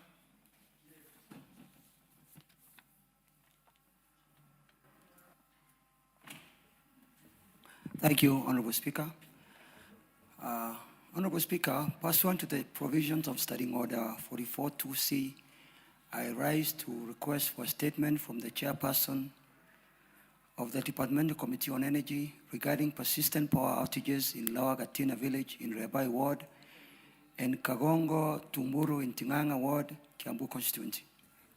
Honorable Speaker, over the past year, residents of Lower Gatina Village in Rebai Ward and Kagongo Tumuru in Tinganga Ward have experienced frequent and prolonged power blackouts, often occurring without any prior notice, explanation, or an indication of when power supply will be restored. In Rebai Ward, residents of Lower Gatina Village rely on a transformer that also serves the Kigoda Estate Coffee Farm. This has proven unsustainable as the transformer is unable to support the more than 50 households, leading to frequent blackouts. Similarly, in Kagongo Tumuru Village, Tinganga Ward, residents continue to face persistent power outages due to constant breakdown of the transformer that serves the area. The unreliable power supply in these areas has disrupted economic activities, limited business opportunities, and inconvenience households that depend on electricity. Schools and healthcare facilities in the two areas are unable to operate efficiently due to the unreliable power supply. Attempts to follow up with Kenya Power and Lightning on the installation and additional transformers and improvement of the power infrastructure have borne no fruit. Honorable Speaker, it's against this background that I request a statement from the chairperson of the Departmental Committee on Energy on the following. 1, measures that the Ministry of Energy and Petroleum has put in place to urgently address and resolve these recurring outages and ensure a consistent and reliable power supply in Rebai and Tinganga wards. 2, specific timelines within which additional transformers will be installed to stabilize power supply in Kiambu constituency. And 3, plans by the ministry to compensate affected residents and businesses for the losses occasioned by the perennial power outages. I thank you, Honorable Speaker. Thank you, Chair Energy. Thank you, Honorable Speaker. Are you able to bring a response by Thursday this week? By Thursday this week, we will try. I'll get in touch with the. But I also want to assure the member that just last week we removed, or we are able to do away with the moratorium on the independent power producers. So again, we want to promise this House that by next year, hopefully with the emergence of the removal of the moratorium, then these issues of power surges will come to an end. Thank you, Honorable Speaker. I'll do my best to have the report by Thursday. You, Mary Mase.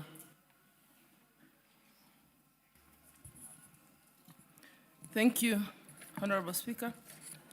Honorable Speaker, pursuant to the provisions of Standing Order 44-2C, I arise to request for a statement from the chairperson of the Departmental Committee on Transport and Infrastructure regarding the deteriorating condition and structural inadequacies of the Busia-Malaba Highway.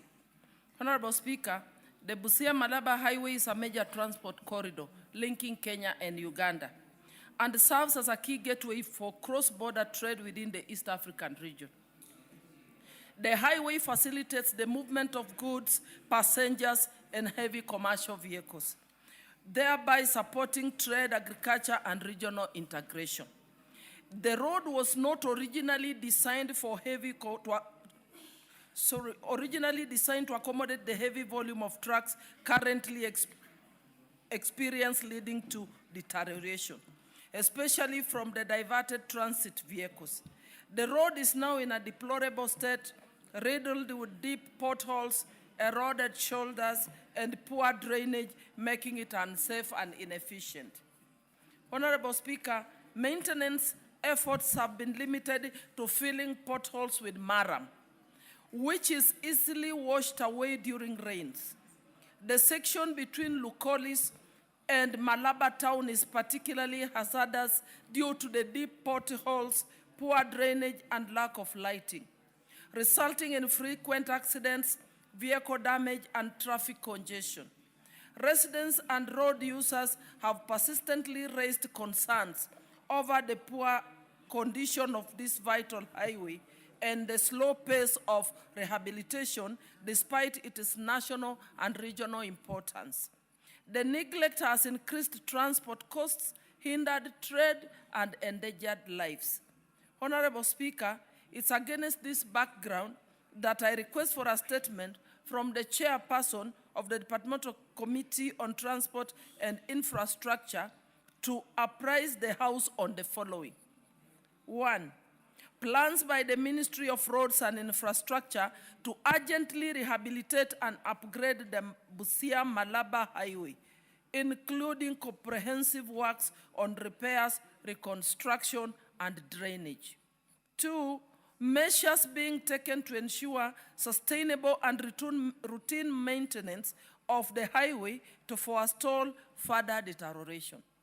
And 3, plans by the Kenya National Highways Authority to compensate victims of accidents and property damage attributable to the current deplorable state of the road. I thank you, Honorable Speaker. Thank you, Mary. Transport, and Infrastructure? GK? Any member of the committee? Owen Bayer? Yes, I'll inform the chair. Demas Barasa was here and left, but and GK too left, but I will let them know, Honorable Speaker. How soon can they bring a response? I don't know whether Thursday is feasible because of the recess ahead of us. Can you ask them to try and see if they can craft an answer for Thursday? All right. Much obliged, Honorable Speaker. Yes, Mwenje? Thank you, Honorable Speaker. I rise on Standing Order 42E, subsection 2. Honorable Speaker, perhaps I can read it as you're also looking at it. And it says, notwithstanding the provisions of paragraph 1, where the Speaker determines a question to be urgent, a Cabinet Secretary shall reply to the question within 48 hours of referral of the question. Honorable Speaker, the reason why I rise on this specific standing order is related to a matter connected to the Cabinet Secretary of Transport, Honorable Speaker.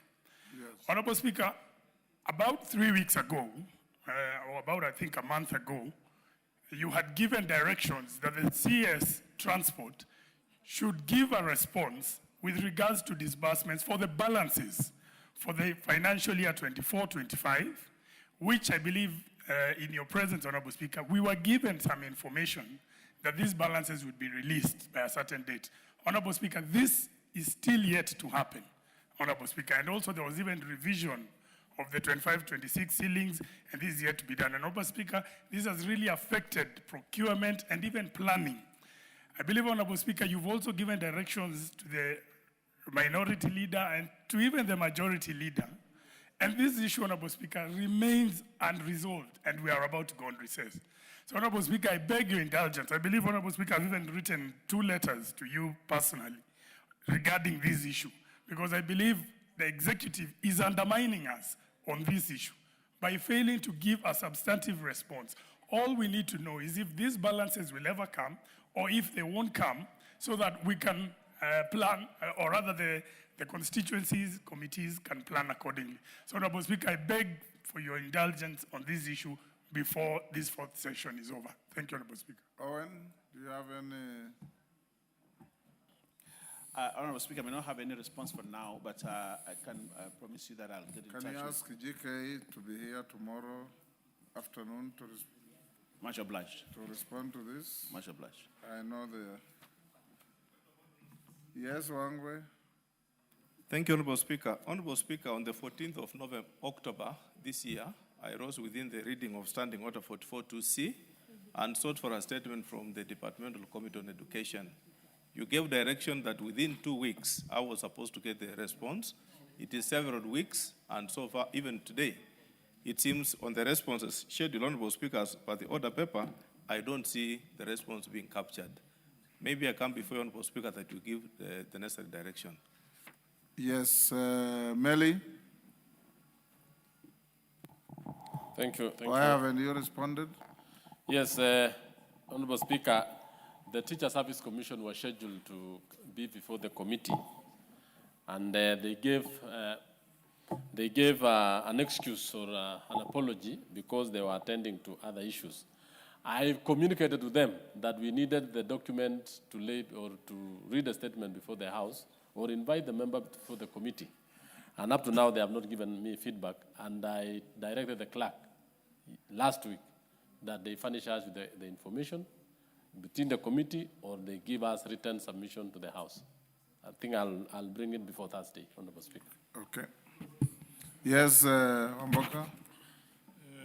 Honorable Speaker, on the same breath, yes. I had, a month ago, I had also asked the question on JSS to the chair of education. And 2, I had also asked a question to the departmental committee on agriculture with regard to the weighbridge issue in my constituency. Honorable Speaker. Remember. Yeah.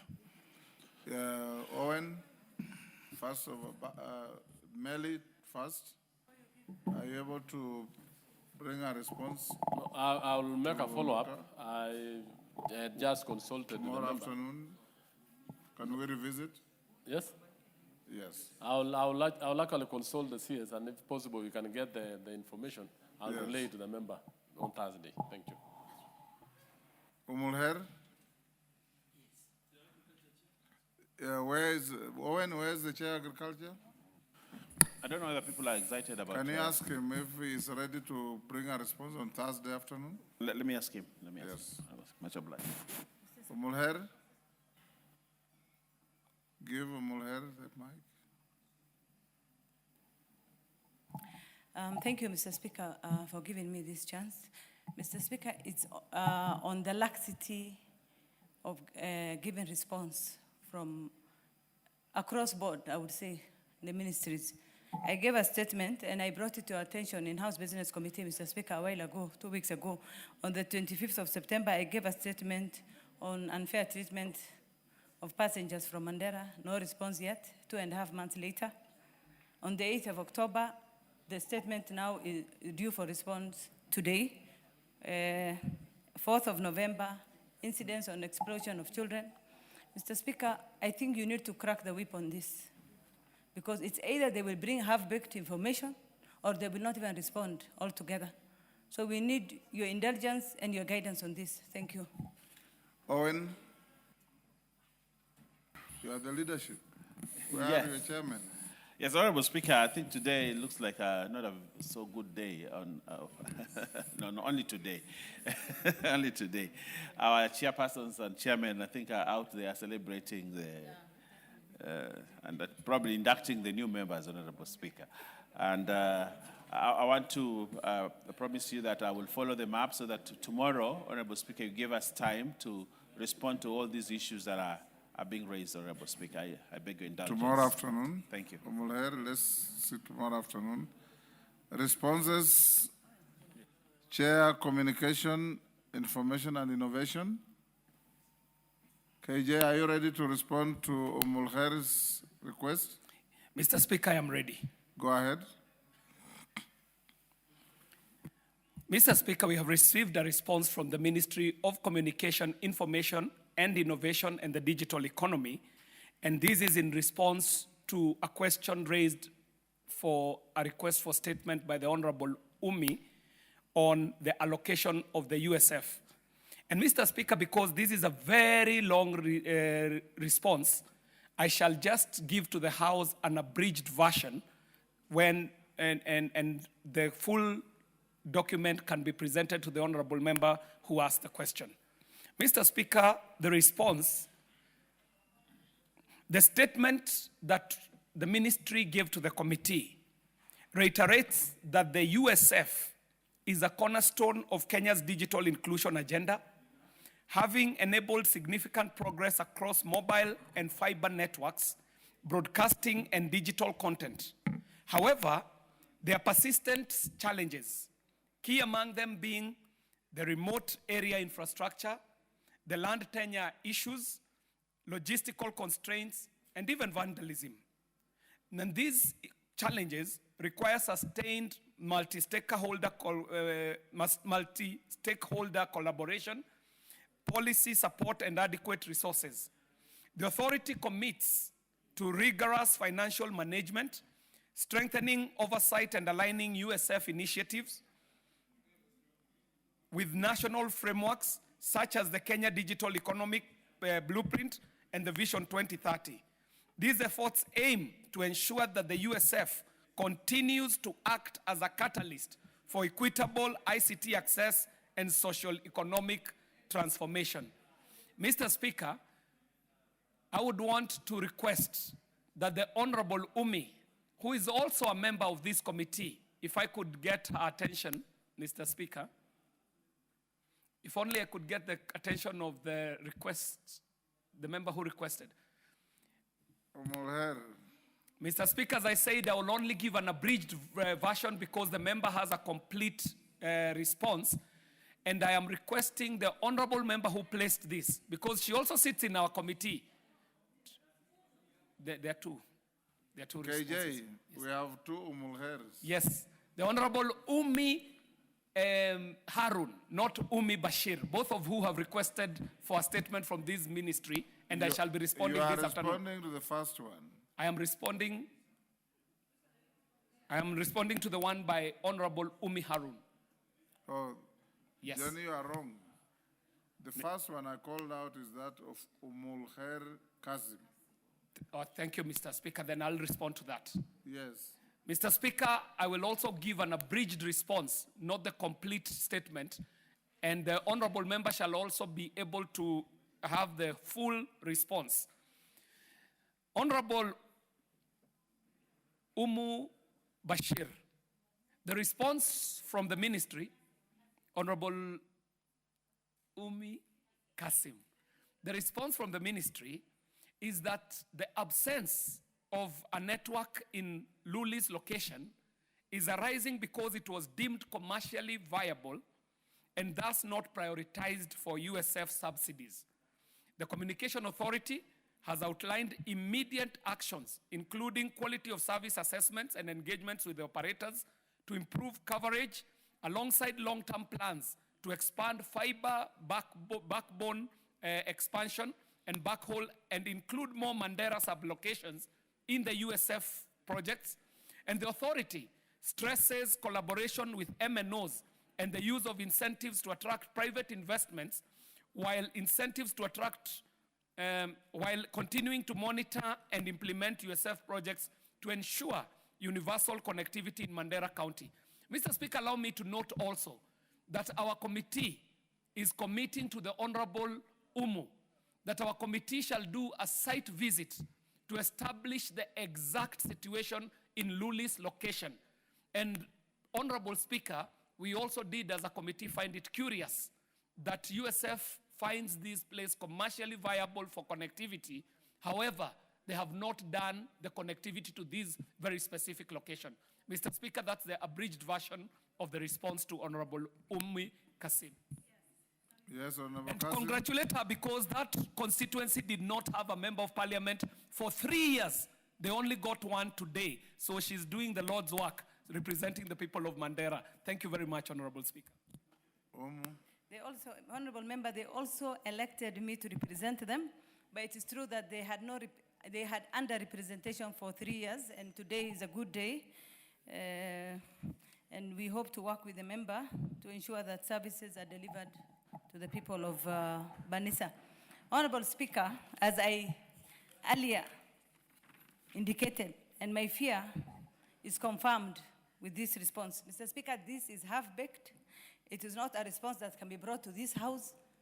Mr. Speaker, it lacks, I gave this statement over 2 months ago. They're still saying, I requested for this statement over 2 months ago. They're still saying, we are still checking. And the timeline they gave is 6 months. We are already past 2 months. Could the chairman tell us how far they have gone in the last 2.5 months that they said that they're working on how best Lulis could be connected, Mr. Speaker. Mr. Speaker, the other irony is that they said Lulis is commercially viable. So when a place is commercially viable, it should be given priority for network coverage, Mr. Speaker. So there's no enough justification for exclusion of Lulis from the USF. Mr. Speaker, again, Honorable Speaker, accountability gaps regarding investigations and identifications. I would like the Honorable Chairman of CII to visit Banissa constituency as a whole, and specifically Lulis location, to find out the situation on the ground, because this is just a cat and mouse game between USF and the MNOs. Thank you, Honorable Speaker. KJ. Mr. Speaker, just a quick clarification for the understanding of the honorable member. Universal Service Fund goes to cover the underserved areas. These are the areas that are assumed that they will not get coverage from the commercial telcos. So when the response says that it was found to be commercially viable and USF has not gone into it, It is to say that in the analysis of the Universal Service Fund, they found that Luli's location is a candidate for coverage by the commercial telcos, and as such, they excluded it from the USF coverage funding. And so, Mr. Speaker, as I had committed, our committee shall assist the people of Luli's location and Banisa by purposing to visit the constituency, establish the situation on the ground, but also to give back the feedback that we are getting from Mandera County, from Honorable Umi, to the ministry, so that they can understand that as they wait for telcos to cover Luli's location, the USF can run ahead of the telcos and do the coverage as is required for coverage for places that are underserved, and it is established that Banisa is underserved. Yes, Umulher Harun. Mr. Speaker, I happen to be privileged to sit in that committee, and CA was with us in Mombasa 2 weeks ago, and they openly claimed that areas that Mheshimiwa Umi has mentioned cannot be connected because of insecurity. It is what the chairman should have given as a response, not rule it out because it is commercially viable. Mr. Speaker, I disagree, because these are regions that have really been left behind. Communication Authority needs to work with the communities and the members of parliament, not ruling everything commercially viable, yet Safaricom also sends blame back to Communication Authority to connect us. It is wrong, and I reject that response. KJ. Mr. Speaker, can I in the same breath respond to the request for statement from Honorable Umi? Can you respond to her concerns first? Mr. Speaker, she is totally correct to say that this cannot be a banter between the commercial telcos and USF. That Communication Authority, from where they sit, they are able to communicate with the telcos, whether it is Safaricom, Airtel, Jamii Telecom, or any other. Indeed, they are the regulator. Communication Authority also has a mandate to ensure that they identify the areas that are underserved. And so areas in the north of Kenya that are underserved are candidates for coverage by USF. And it is correct what Honorable Umi Bashir is saying, that it cannot be a cat and mouse game between Communications Authority and Safaricom. And indeed, if she has other information from Communications Authority, it is useful to the committee. However, as the chairperson of the committee, in response to a statement, I cannot put in my own words. I can only report what response came from the ministry. Thank you very much, Honorable Speaker. Can you now respond to Harun?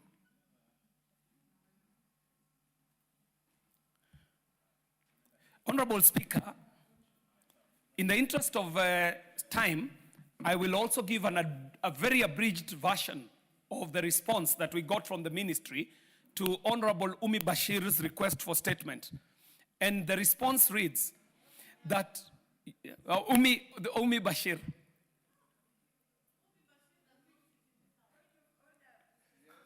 The Honorable Umul Khair. Omanyo, what is it? Mr. Speaker, I'm being confused by Honorable Kiarie. He's mentioning Umi Bashir, who is a PS in culture, I think. This one is Umi Harun. KJ, you know too many Umis.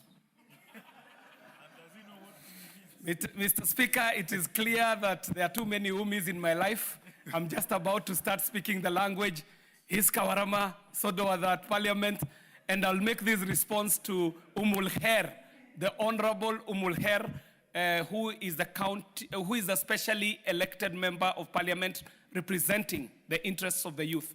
And the response, Mr. Speaker, is that the statement that we got from the ministry reiterates that the USF is a cornerstone of Kenya's digital inclusion agenda, having enabled significant progress across mobile and fiber networks, broadcasting and digital content. However, there are persistent challenges, including the remote area infrastructure, the land tenure issues, the logistical constraints, vandalism, And all this, as listed by Communications Authority, requires sustained multi-stakeholder collaboration, policy support, and adequate resources. The authority, Communications Authority, commits rigorous financial management, the strengthening of oversight, and aligning USF initiatives with national frameworks such as the Kenya Digital Economy Blueprint and Vision 2030. These efforts aim to ensure that USF continues to act as a catalyst for equitable ICT access and socio-economic transformation. And Mr. Speaker, allow me to invite the Honorable Umulher to bring this matter substantially before our committee so that she can benefit fully for being a member of this Communication, Information and Innovation Committee, where we might be able to attend to this matter as a substantive agenda before our committee. Mr. Speaker, I do thank you. KJ, Umi.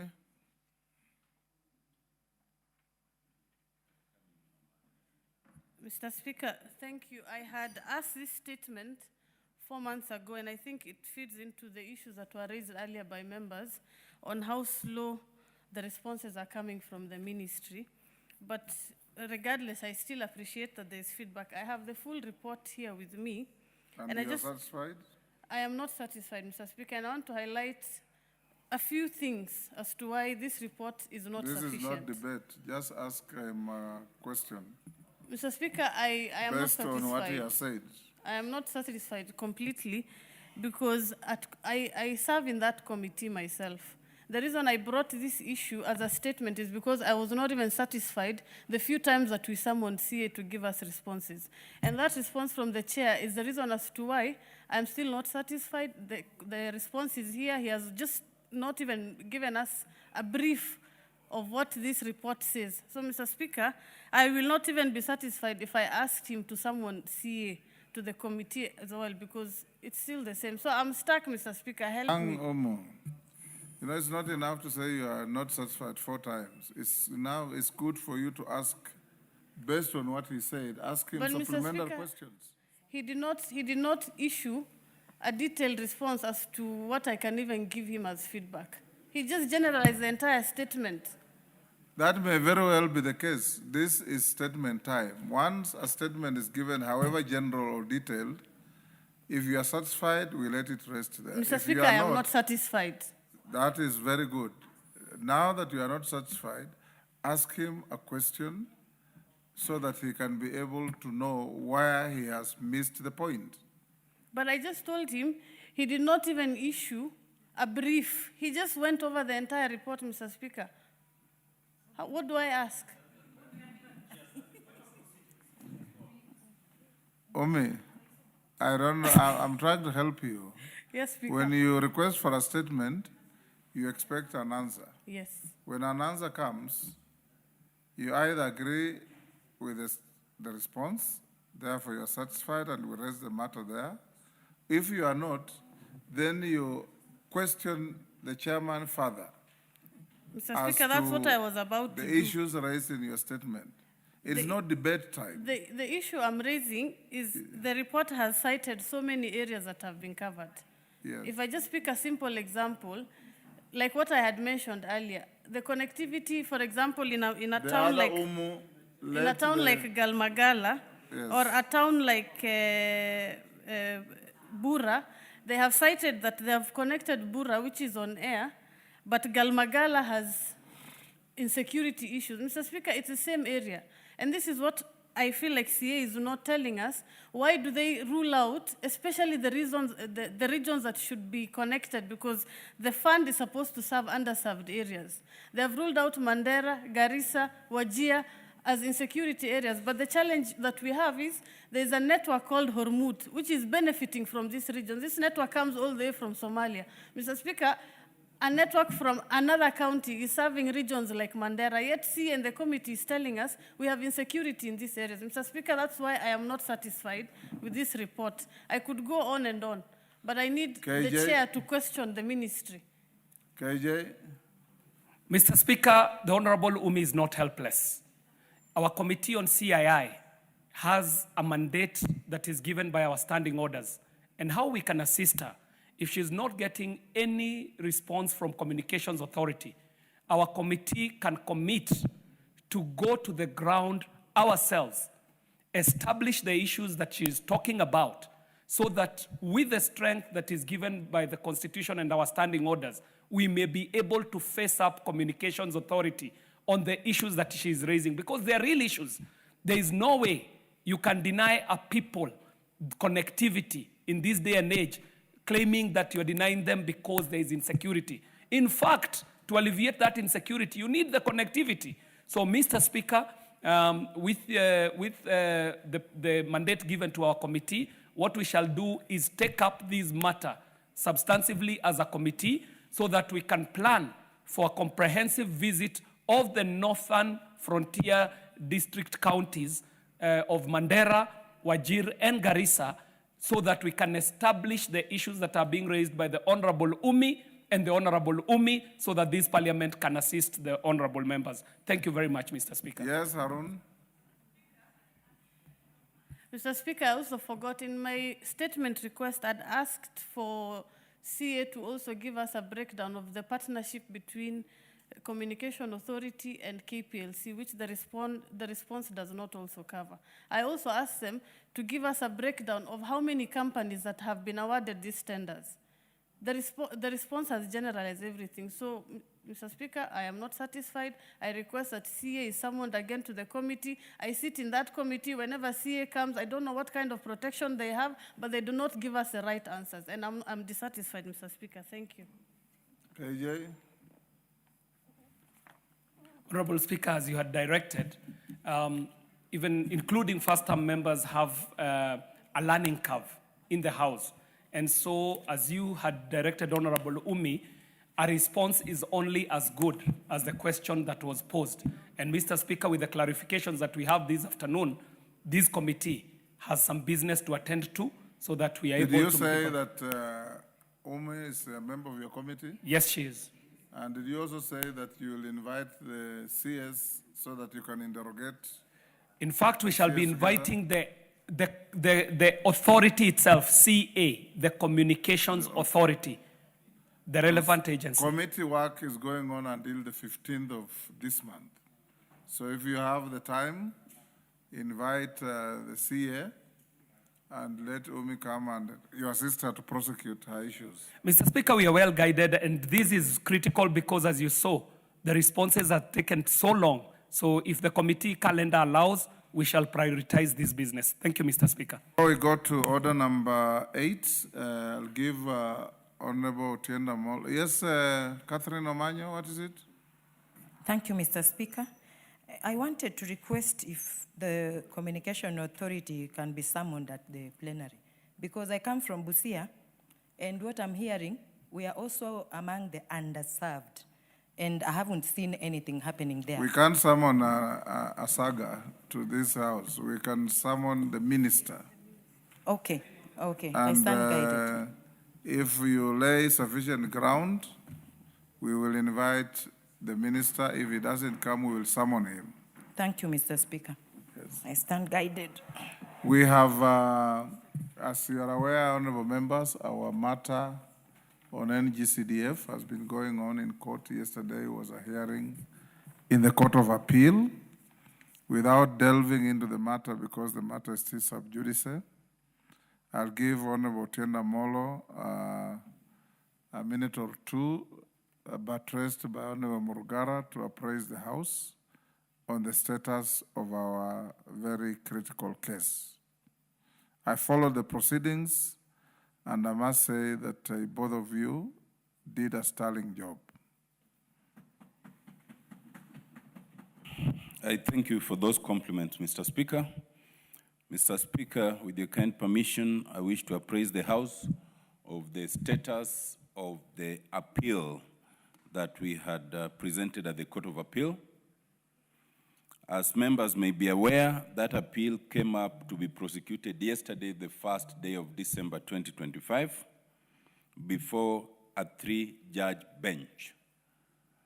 This House was represented by myself leading the Honorable George Murugara, the Honorable Peter Opondo Kaluma, the Honorable Millie Odhiambo, the Honorable Mwengi Mutuse, duly and ably assisted by advocates of this House, led by Mr. Sheriffson Mwenda, assisted by Mr. Josephat Kuyoni, Mr. Dennis Abisai, and Ms. Michelle Omom. Mr. Speaker, we were able to prosecute the matter, and I'm glad that many members joined to listen to the proceedings. In my humble opinion, Mr. Speaker, the team acquitted itself well, demonstrated juristic valor, and immense jurisprudential ability. I believe, Mr. Speaker, that we ought to be able to persuade the court to correct the errors of law and fact that were made in the lower court. We pleaded with the court to render its judgment in time, noting that the fall of the hammer, as rendered by the High Court, is midnight 30th of June 2026. And we reminded the court that it would be of great injustice if the process of budgeting were to begin before the judgment was rendered. We are happy to report, Mr. Speaker, that the court listened to that particular plea and placed the judgment to be rendered on the 6th of February 2026, which is within reasonable time and the very earliest that they could do. As Mr. Speaker, you are aware, earlier on, the Council of Governors had filed submissions in opposition, as did the Senate of the Republic of Kenya. We are happy to report that though that had happened, they both did not appear to prosecute their opposition. And therefore, their submissions in opposition, in our view, and we submitted so in court, ought not to be considered. Mr. Speaker, we are therefore in that situation where we are hoping for the very best judgment to save this very important fund. Mr. Speaker, I wish to confirm that all the lawyers that I've mentioned above serve this House in that case and in other cases pro bono. It is unfortunate that a member had cast aspersions on the members of this team, but it is fortunate that he later apologized and withdrew. But it is something that must go on record, that when members give their time and energy to such an endeavor, casting aspersions does not help. Lastly, Mr. Speaker, I wish to say that on behalf of my constituents of Rarieda, and I believe all my colleagues, we really want to see this fund prosper, a fund that is a national government fund, duly administered independently by the committees, which do not assist or help the individual MP, but the constituents. And in that respect, Mr. Speaker, we continue to urge that the executive and treasury ought to work hard and purposefully to release these funds in time. We are now in December, and immediately in January, the students will be going back.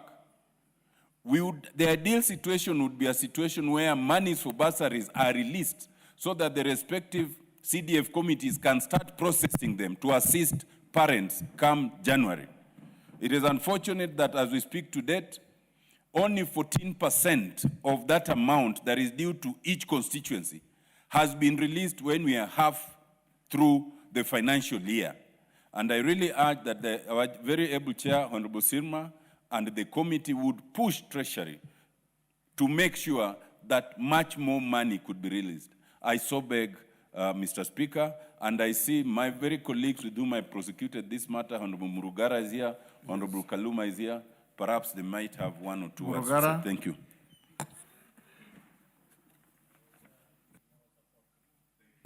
Thank you. Thank you very much, Honorable Speaker. It is true, and I thank Honorable Otiende Amolo, Senior Counsel, for the work that was done yesterday.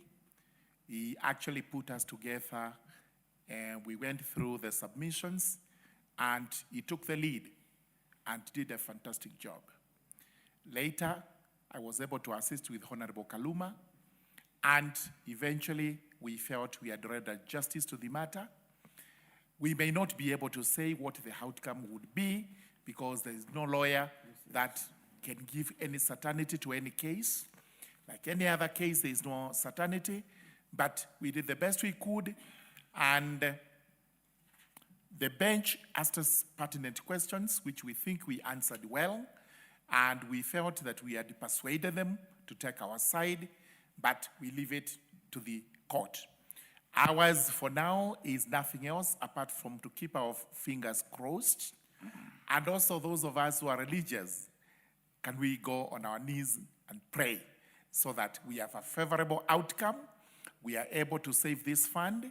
It's a fund that is in the heart of every Kenyan, and that goes with the public participation that we did for the constitutional amendment that got stuck in the Senate. 99% of Kenyans are in favor of this fund, and it's high time, actually, God willing, it is saved by the courts. Thank you very much, Honorable Otiende Amolo. Thank you. Honorable Kaluma and Mutuse. Yes, and Carol Thank you Omondi. very much. I don't want to escalate. Caroli, 1 minute. No, the matter is pending before their lordships. Give Carol Omondi the mic. Thank you so much, Honorable Speaker, for indulging me. Apart from congratulating the very able team, let me just say that no fund has delivered so much for so many and has been misunderstood by so many for the wrong reasons like the NGCDF. Anyway, as we wait for the court process, I believe the budget process has already commenced for next year. And the allocation for NGCDF, I think, should be factored in. We should not drop the ball. You know, the date given for judgment precedes the budget policy statement. So yes, we but the process is ongoing. The process is ongoing, yes. Yes, so we need to really, really be alert so that we don't drop the ball. That is what I wanted to point out. Thank you, Honorable Speaker. Musa Sirma. Thank you, Mr. Speaker, for giving me this opportunity to thank the legal team from the House. I want to confirm, Mr. Speaker, that the members who are doing this are doing on pro bono service, and they have never been allocated any funds from the NGCDF board nor any other source of money to be paid for the service they are doing. Mr. Speaker, I also want to confirm that we are on course in disbursement of funds from Treasury as per their schedule which they deliver to us, and the amount of money will be delivered promptly as agreed with the CS, and I am sure, Mr. Speaker, he confirmed that he visited you and confirmed to you that he's going to do the same. Thank you, Mr. Speaker. He did not. Promptly means when? On the dates On mentioned. every date that is due. Yes, 5.3 Okay. million. Next order.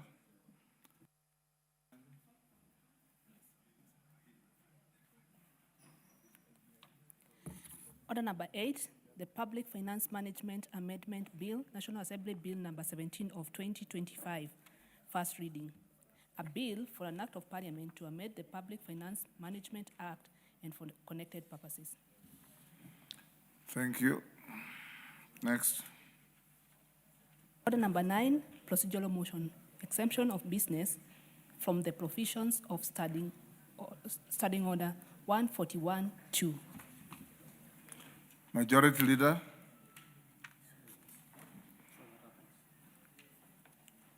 Thank you, Honorable Speaker. Probably need to up this volume on this mic, because we Yes. can't really hear what she's saying. Can you repeat calling out order number 9? And raise your voice. Order number 9, procedural motion, exemption of business from the provisions of Standing Order 142-2.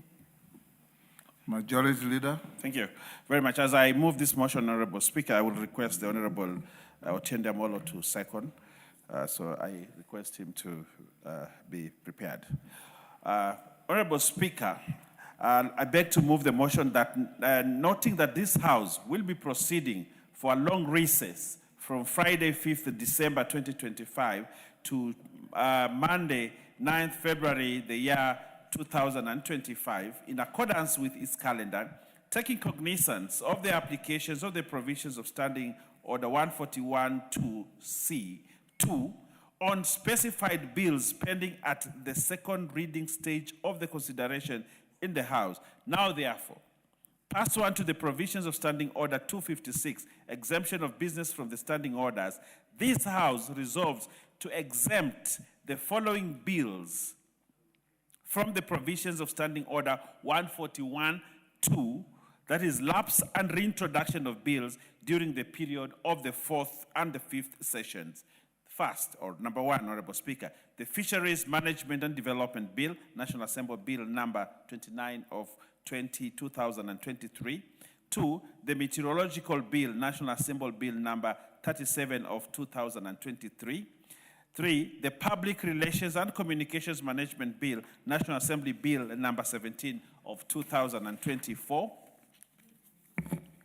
Four, the Political Parties Amendment Bill, National Assembly Bill number 35 of 2022. Five, the Petitions to Parliament Procedure Amendment Bill, National Assembly Bill number 51 of 2022. Six, the Mining Amendment Bill, National Assembly Bill number 51 of 2023. Seven, the National Cohesion and Integration Bill, National Assembly Bill number 74 of 2023. Eight, the Public Finance Management Amendment Bill, National Assembly Bill number 2 of 2024.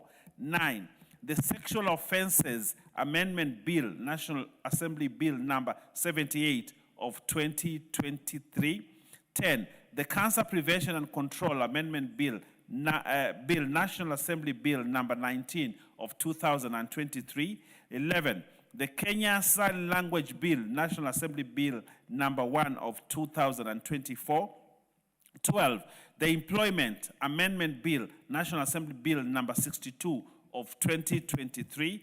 13, the Universities Amendment Bill, National Assembly Bill number 38 of 2023. 14, the Universities Amendment number 5 Bill, National Assembly Bill number 79 of 2023. 15, the Universities Amendment number 3 Bill, National Assembly Bill number 64 of 2023. 16, the Universities Amendment Bill, National Assembly Bill number 16 of 2024. 17, the Kenya Roads Amendment Bill, National Assembly Bill number 34 of 2023. 18, the Kenya Roads Board number 2 Amendment Bill, National Assembly Bill number 20 of 2024. 19, the National Transport and Safety Authority Amendment Bill, National Assembly Bill number 36 of 2023. 20, the National Transport and Safety Authority Amendment Bill, National Assembly Bill number 36 of 2023. Number 20, the National Transport and Safety Authority Amendment Bill, National Assembly Bill number 24 of 2024. 21, the Pensions Amendment Bill, National Assembly Bill number 25 or 2024. And finally, Honorable Speaker, at number 22, the Environmental Professionals Institute of Kenya Bill, National Assembly Bill number 36 of 2024. I want to say this, Honorable Speaker, that this is a procedural motion. Honorable Speaker, as we know, every year or every time we have a session that ends, some bills lapse and they need to be reintroduced, Honorable, to safeguard that. Therefore, we introduce this procedural motion, Honorable Speaker, so that these bills can have another life as we approach the last session of this Parliament. Honorable Speaker, I request the Honorable Otiende Amolo to second. Honorable Speaker, this special motion is necessary, it is logical, it is lawful. I beg to second. Umi, take your seats. Honorable members, I'll now propose the question, which is that noting that this House will be proceeding for a long recess from Friday, 5th December 2025 to Monday, 9th February 2025 in accordance with its calendar, taking cognizance of the implications of the provisions of Standing Order 141-2 on specified bills pending at the second reading stage of consideration in the House. Now, therefore, pursuant to the provisions of Standing Order 256, exemption of business from the standing orders, this House resolves to exempt the following bills from the provisions of Standing Order 141-2, lapse and reintroduction of bills during the period of the 4th and the 5th sessions. 1. The Fisheries Management and Development Bill, National Assembly Bill number 29 of 2023. The Meteorology Bill, National Assembly Bill number 37 of 2023. The Public Relations and Communication Management Bill, National Assembly Bill number 17 of 2024. The Political Parties Amendment Bill, National Assembly Bill number 35 of 2022. The Petitions to Parliament Procedure Amendment Bill, National Assembly Bill number 51 of 2022. The Mining Amendment Bill, National Assembly Bill number 51 of 2023. The National Cohesion and Integration Bill, National Assembly Bill number 74 of 2023. The Public Finance Management Amendment Bill, National Assembly Bill number 2 of 2024. The Sexual Offences Amendment Bill, National Assembly Bill number 78 of 2023. The Cancer Prevention and Control Amendment Bill, National Assembly Bill number 19 of 2023. The Kenya Sign Language Bill, National Assembly Bill number 1 of 2024. The Employment Amendment Bill, National Assembly Bill number 62 of 2023. The Universities Amendment Bill, National Assembly Bill number 38 of 2023. The Universities Amendment number 5 Bill, National Assembly Bill number 79 of 2023. The Universities Amendment number 3 Bill, National Assembly Bill number 64 of 2023. The Universities Amendment Bill, National Assembly Bill number 16 of 2024. The Kenya Roads Amendment Bill, National Assembly Bill number 34 of 2023. The Kenya Roads Board number 2 Amendment Bill, National Assembly Bill number 20 of 2024. The National Transport and Safety Authority Amendment Bill, National Assembly Bill number 36 of 2023. The National Transport and Safety Authority Amendment Bill, National Assembly Bill number 24 of 2024. The Pensions Amendment Bill, National Assembly Bill number 25 of 2024. And the Environmental Professionals Institute of Kenya Bill, National Assembly Bill number 34 of 2024. Do I put the question? Honorable members, I now put the question at order number 9, which is that members at the bar take the nearest seats. This will take a little long. The nearest, oh no.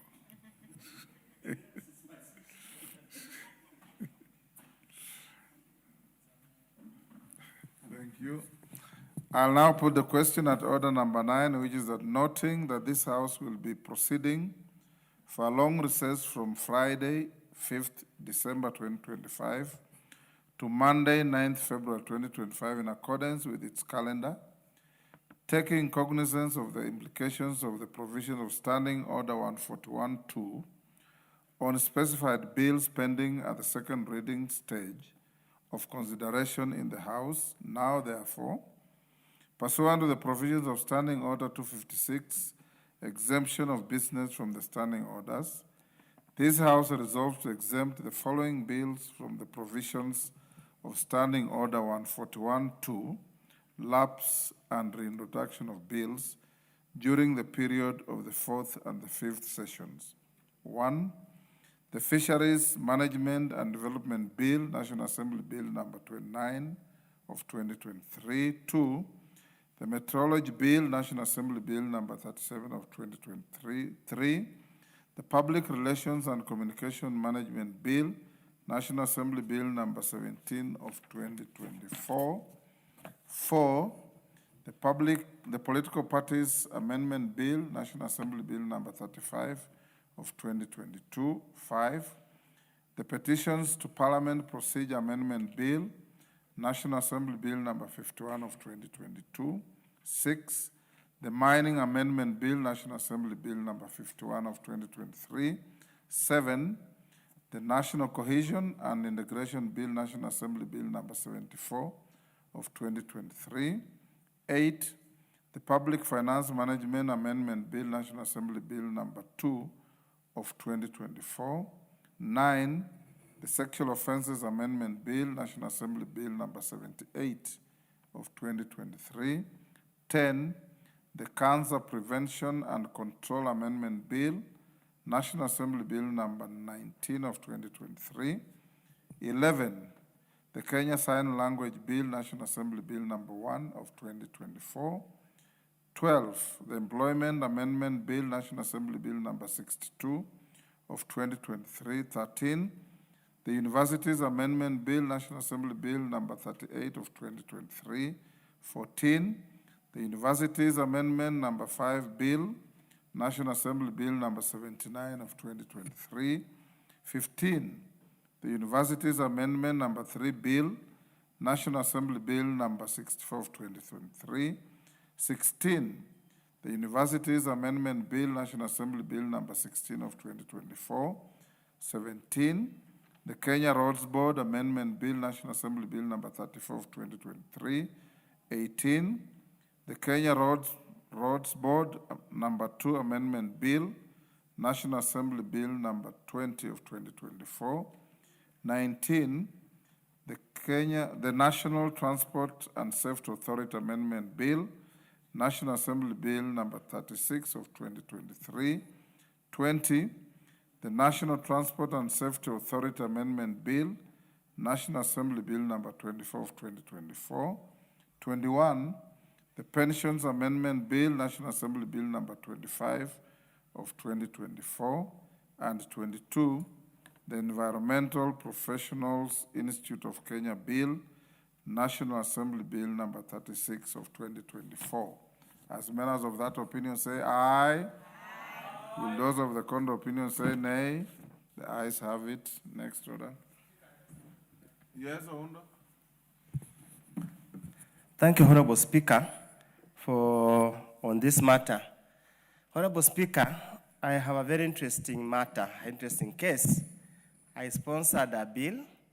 It went through all the way to the second reading, but I think since January or February, since February, for some strange reasons, or the busy schedule of the House Business Committee, it has never been selected.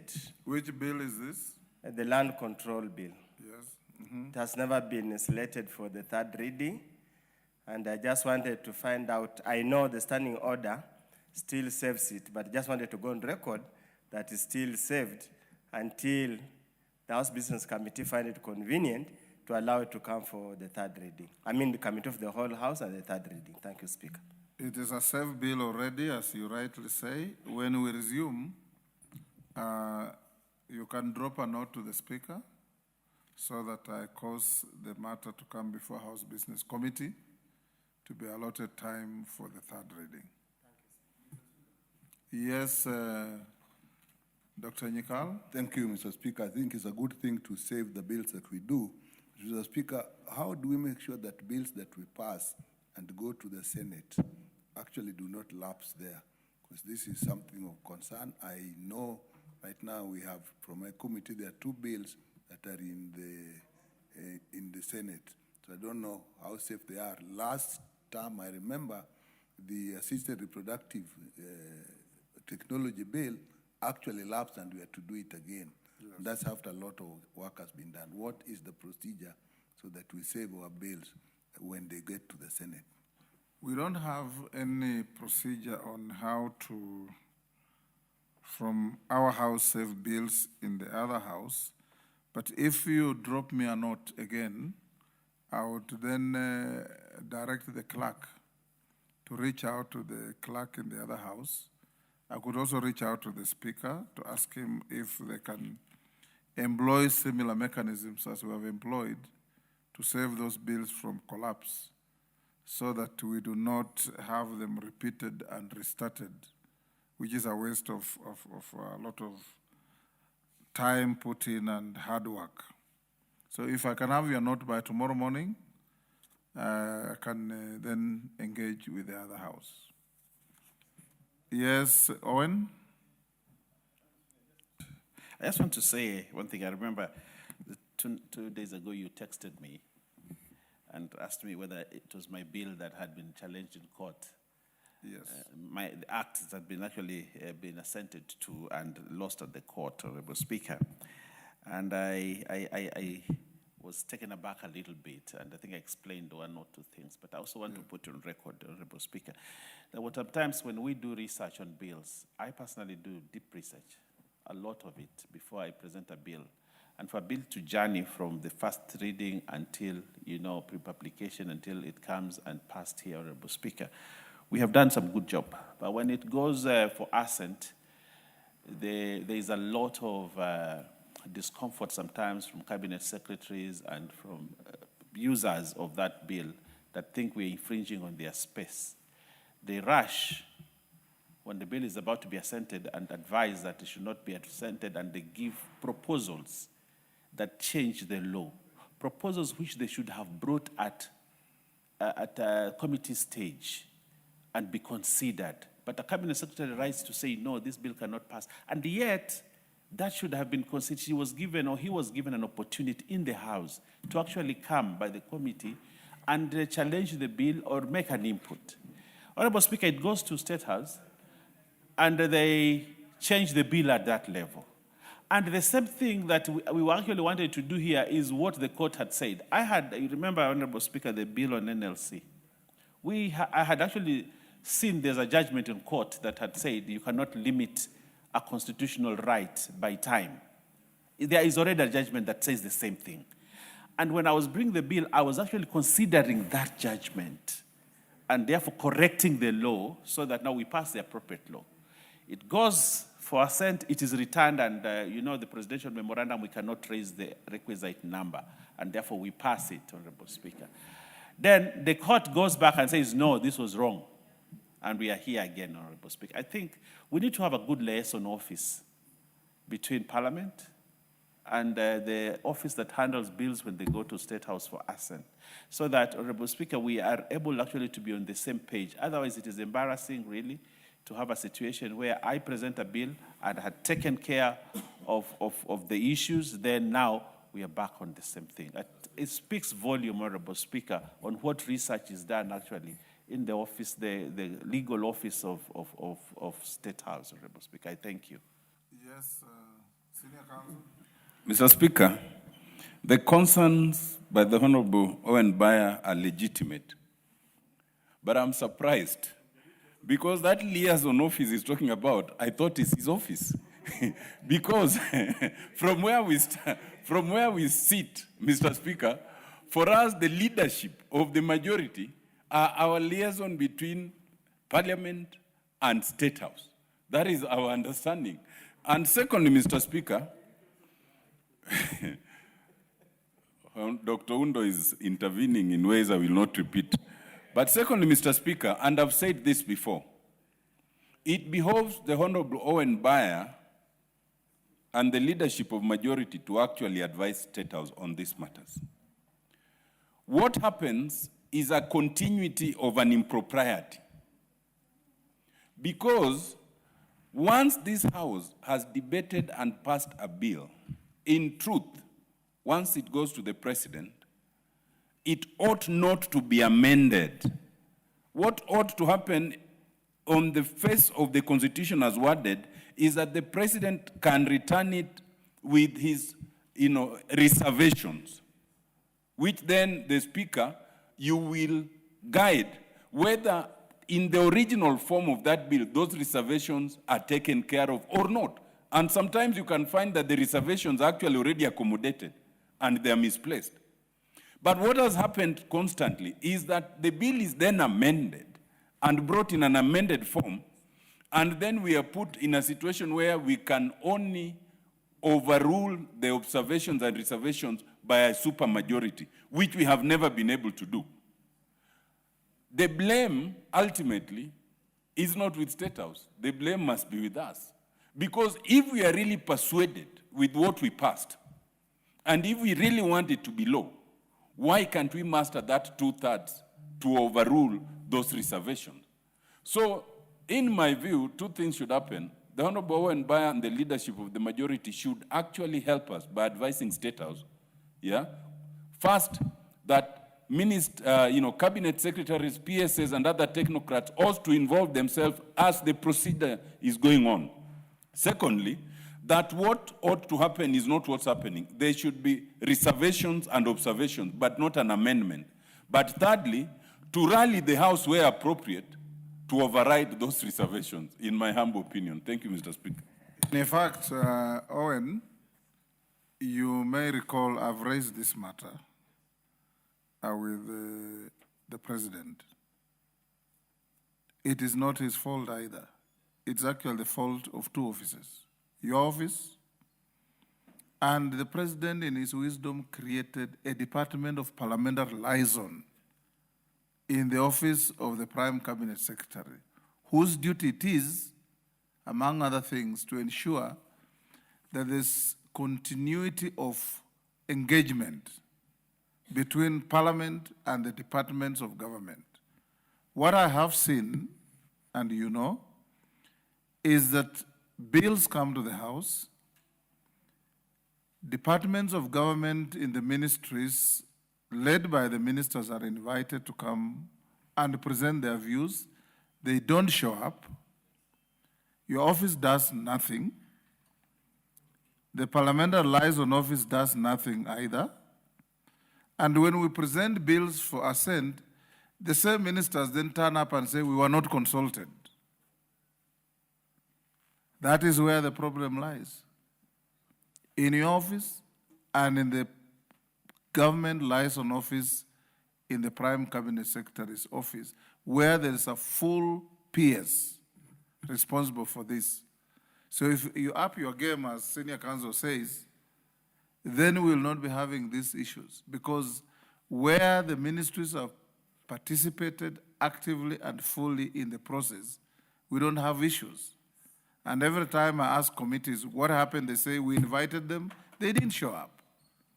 So what we have said recently is that every time a committee invites a minister to appear before it on a legislative proposal, that invitation should be copied to the Parliamentary Liaison Office, the PS, Dr. Rono, and your own office should follow up to ensure that these ministers, if invited, they don't come, you summon them. You have so much authority under the Constitution that we shouldn't be crying at all.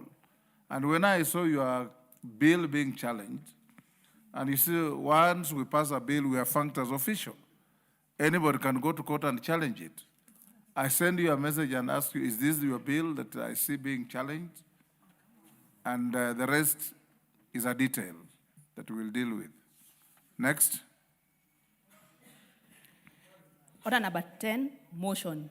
Report on the audited accounts for the Judiciary Mortgage Scheme Fund for the financial year 2011-2012 to 2021-2022. Chairperson, Special Funds.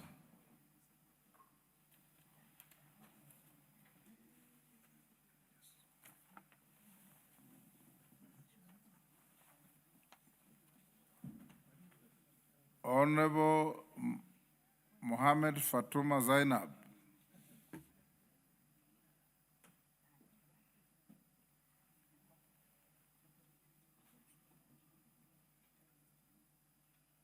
Is this Zainab or Mulyungi? Is Zainab. Where is she? Majority Office? We don't have any official communication on. Yeah, but she should have communicated to us, and she has not. Yeah, but she knows she needed to communicate to us. Honorable Speaker, I request that we stand down. We stand down. Next Yes. order. Order number 11, motion, consideration of sessional paper number 5 of 2023 on the national policy on labor migration. Chairperson, Departmental Committee on Labor. Chonga, that's your committee? I'm the chair, Speaker. Yes, yes. Honorable Speaker, I beg to move the following motion. That this House adopt the joint report on Departmental Committee on Labor and Select Committee on Diaspora Affairs and Migrant Workers on the consideration of sessional paper number 5 of 2023 on the policy on labor migration laid on the table of this House on Thursday, 9th October 2025, and approves sessional paper number 5 of 2023 on the national policy on labor migration. Honorable Speaker, the main objective of this national policy on labor migration is to promote inclusive and sustainable development of the country through safe, orderly, and productive labor migration. The specific objectives of this policy include to enhance coordination of labor migration governance in Kenya, to enhance transparency and flexibility in labor migration, to protect the human and labor rights and promote the welfare of Kenyan migrant workers, to promote equal treatment of foreign migrant workers in Kenya who are lawfully engaged in employment, and to provide a framework for collection, analysis, and use of data and information on labor migration and labor migrants. Honorable Speaker, in line with the provisions of Article 111, subsection 1, subsection B of the Constitution, the committee, through an advertisement in the local daily newspapers on the 24th October 2024, invited public to make submissions on the sessional paper. The committee received one memorandum of association of skilled migrant workers. Further, the joint committee met with the Ministry of Labor and Social Protection to deliberate on the policy paper. Honorable Speaker, Kenyans are increasingly seeking employment in foreign countries.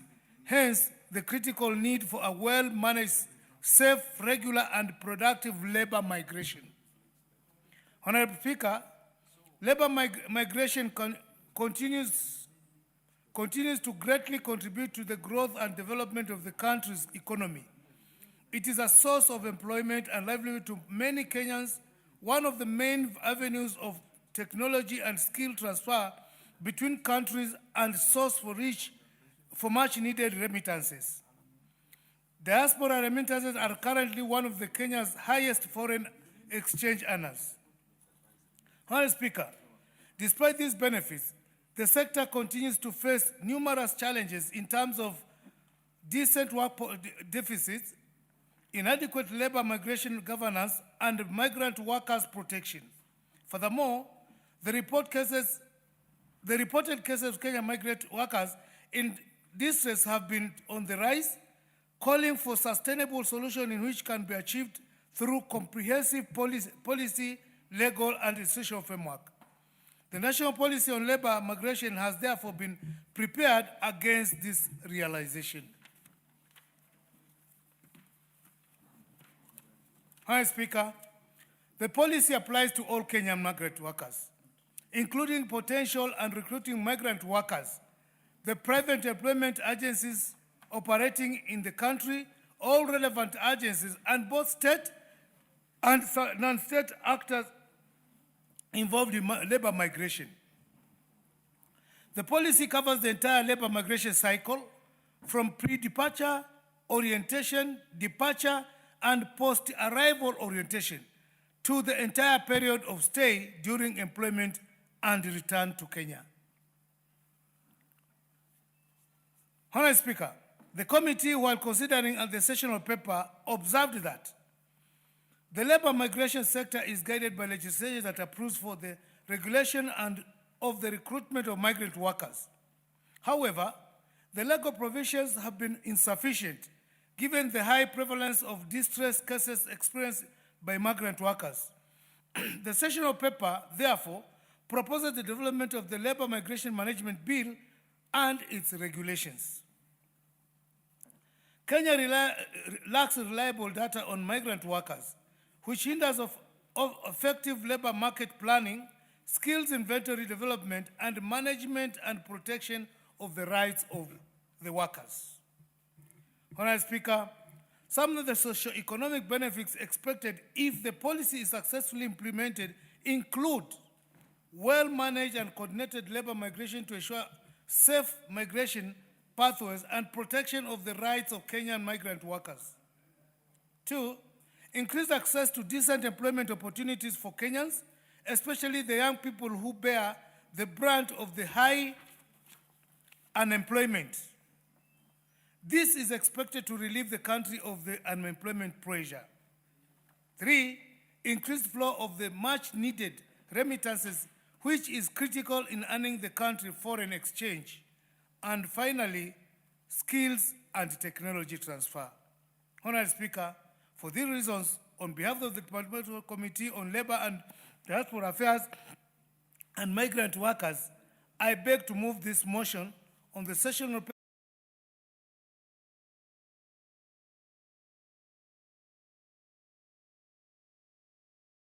Owen Bayer to second. Thank you, Honorable Speaker. Honorable Speaker, I want to take this opportunity first to state categorically that I want to second this motion moved ably by the chairman of the Labour Committee, Honorable Ken Chonga. Honorable Speaker, labor migration in this country is a new phenomenon.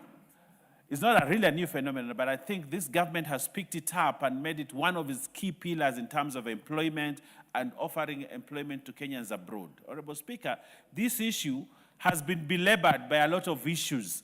One, what happens to our young people when they go to abroad, when they fall sick? We need a policy on that issue. Secondly, what are the preparations that must be made for the young people as they go out to work abroad, Honorable Speaker? What is the role of agents, Honorable Speaker, as they take away our young people and take them abroad? What is the work of the minister? And therefore, to have this policy being tabled here is important and a stitch on time, Honorable Speaker, because now the numbers of Kenyans migrating abroad continue to expand. Kenyans who seek for work abroad continue to expand, Honorable Speaker. The ministry, I saw Honorable Mutua championing this. I have seen the diaspora ministry championing this. Honorable Speaker, as a member of Parliament for Kilifi North, I've had several young ladies and young men die abroad while working there. I actually have one case at hand right now. Somebody went there, was recruited to go and work abroad in Qatar or Saudi or the other countries. And this person, because he's there is no medical scheme that is provided when this kid falls sick, and he has to ask for money from his family or from her family to pay for medical, Honorable Speaker. Eventually, unfortunately, this person dies. So what is the role of the agent to repatriate the remains? What is the role of the family to repatriate the remains? Honorable Speaker, it is actually left to the poor family. Their loved ones' remains remain in a mortuary in Saudi, and the remains must be brought to Kenya. They start moving from one office to the other looking for funds. Somehow we get in touch to the lady Njogu, the PS, diaspora. She tries to help, but she says, oh, there's no framework. Where is the framework to actually help the family? Who gets the air tickets? How does the body come here? Who does the autopsy? Who does... Honorable Speaker, this area is still very murky, and needs to be strengthened and streamlined so that as we push for labor migration, and I want to thank His Excellency the President for the job that he's doing in terms of labor migration and to push more Kenyans to work abroad, Honorable Speaker. But there are certain things that we need to do. And therefore, this policy that is being tabled here by the Honorable Ken Chonga is a stitch on time. It's a stitch on time to ensure actually that we don't just do it blindly. We just do it, just don't do it. We do it within a policy framework. And therefore, I want to thank the Honorable Ken Chong and his committee, and the Committee on Diaspora Affairs and Migrant Workers on the consideration of this sessional paper. Sessional paper, Honorable Speaker, is an anchor for good law, for good policy. And therefore, I support this and second, and say kudos, Ken and your team, for the good job you have done, and that you're giving direction in this country for an area that is still very gray. And therefore, Honorable Speaker, I second. Very well. Honorable members, I therefore propose that this House adopts the joint report of the Departmental Committee on Labor and the Select Committee on Diaspora Affairs and Migrant Workers on the consideration of sessional paper number 5 of 2023 on the National Policy on Labor Migration, laid on the table of the House on Thursday, 9th October 2025, and approve sessional paper number 5 of 2023 on the National Policy on Labor Migration. Member for Funyula. Thank you, Honorable Speaker, for this opportunity to also contribute on sessional paper number 5 of 2023, the National Policy on Labor Migration. Honorable Speaker, it is true that there must be labor mobility internally and externally. That is a given fact. Honorable Speaker, if you read the book by Jeffrey Sachs, The Age of Sustainable Development, he argues, together with the other authors, that labor mobility to a different jurisdiction is probably more fulfilling and rewarding to some people more than a local labor mobility. Honorable Speaker, that's a fact. I will remain that many times somebody's ability, somebody's capacity is better achieved in a different environment. That is a fact. However, Honorable Speaker, I totally want to agree with the Chair, Honorable Chonga, that Kenya has been exporting labor for many years, and the process has accelerated with this new government. However, Honorable Speaker, there has been no framework at all. Many of us, the MPs, received so many harrowing stories, so many calls for intervention. During this term, only from 2019 or 2021, in my own constituency, we have buried about 5 ladies who have died in Arab countries where they had gone to work. And the process of bringing the body, Honorable Speaker, is one of the most heart-rendering process. You have to hit this Nairobi, walk to so very, very many offices trying to get help. Eventually, by the time help arrives, the families are distraught. They are truly traumatized to an extent that they wish they never allowed such a situation to happen. I feel good that the policy proposes adequate measures before departure to ensure that all the issues that require to be addressed have been addressed. That is a positive movement. But, Honorable Speaker, we also need to ask a very fundamental question. And this is a debate that has raged on the academia for many, many years. Why does a person migrate to go look for a job elsewhere? The person migrates to go look for a job elsewhere principally because there isn't enough economic opportunity for them to realize their potential locally. Some migrate because they want to acquire new skills on top of the skills they have acquired. Some migrate because they want to become economic refugees and hence have to move. But principally, Honorable Speaker, if you look at the data of Kenya, it is obviously that many people who are migrating, majority are low-skilled and unskilled. Majority who are migrating are going to do household chores and low-cadre jobs outside there. Other than giving them employment, their impact on the local economy, truth be told, is extremely minimal. So the question we are wondering, have we abandoned our people to an extent that they have to take all risks they risk to go look for jobs outside the country? Listening to the Honorable Chianga Ochonga move, I'm persuaded probably to even agree to some extent the report by New York Times, which clearly stated Kenya is now importing or exporting more labor than it does for coffee, our traditional export commodity. Honorable Speaker, as a country, we should never take pride in exporting semi-skilled labor. They add no value at all. Yet, Honorable Speaker, we could, as a country, create our own employment, create economic opportunities to absorb these young people who go out seeking jobs outside at very high risk to their life, their reputation, and actually their career progression. Many of us pass through these international airports, the one in Abu Dhabi, the all over. You find Kenyans, Honorable Speaker, they're Kenyarungu. There's nothing skilled they are doing there. They're merely Kenyarungu, they're askaris, they're reporters, they're those kind of things. Can we take pride with that kind of export? Can we take pride, Honorable Speaker? As a country, we have laid down ourselves. We have laid down the young people. Whenever we go outside there to campaign, we make very lofty promises. Once we are in the office, we say, let us wait for the next chain, another line of promises. As much as I support, the focus should now be growing the economy so that we can accommodate our young people instead. Very well. Member for Buri.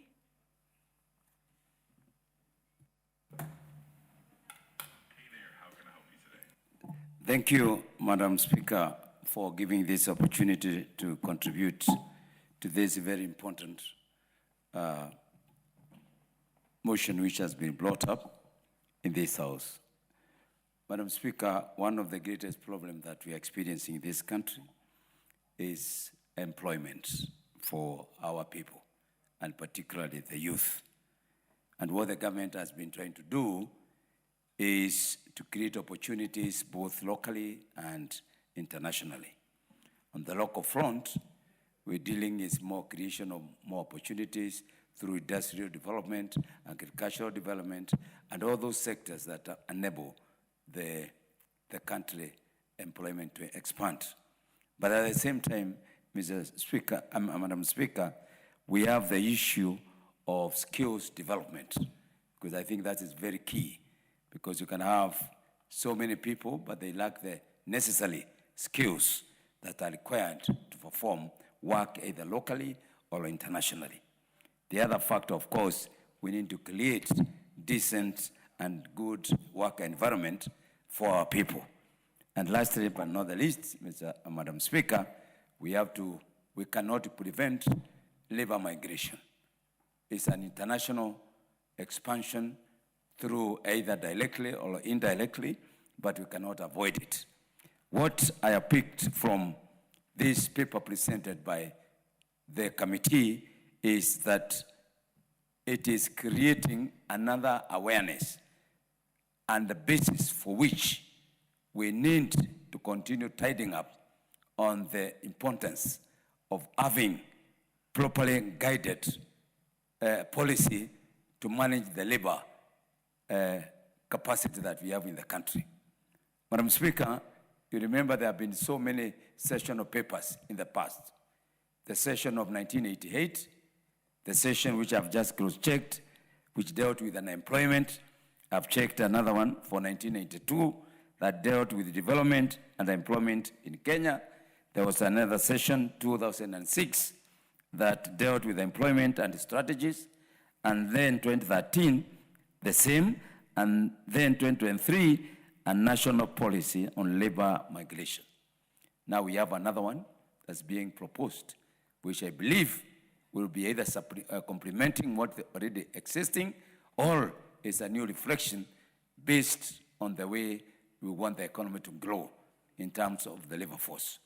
But all in all, Madam Speaker, it is very important as the economy is growing, the world is changing, we move with that tune. And I believe that is what the committee is trying to do. There are so many things that have changed because all these session of papers of the past Some of them are outdated, and the things that built in those papers, mostly some of them are not applicable now. So this policy paper that has been presented has captured some of the basic things that really we need to address. The issue of identification of the potential,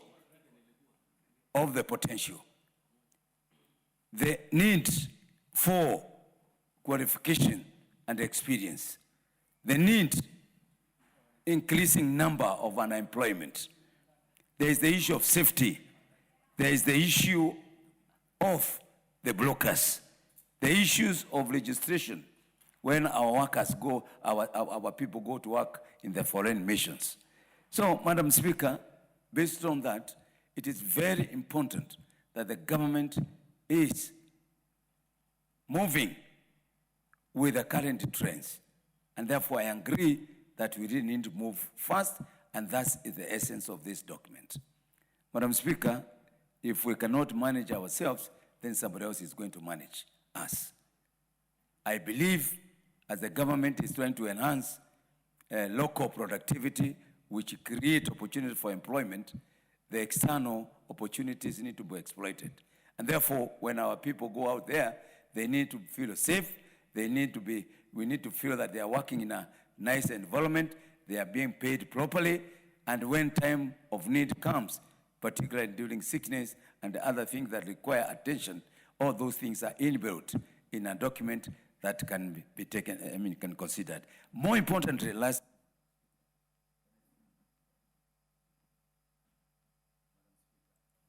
minute, wind up. The most important thing is when we are entering into labor agreement with the foreign countries.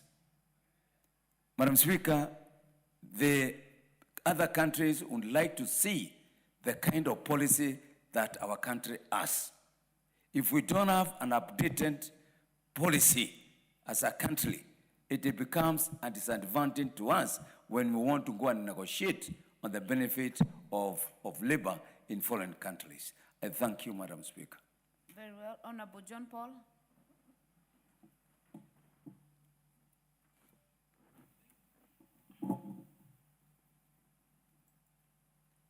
Thank you. Thank you very much, Madam Chairman.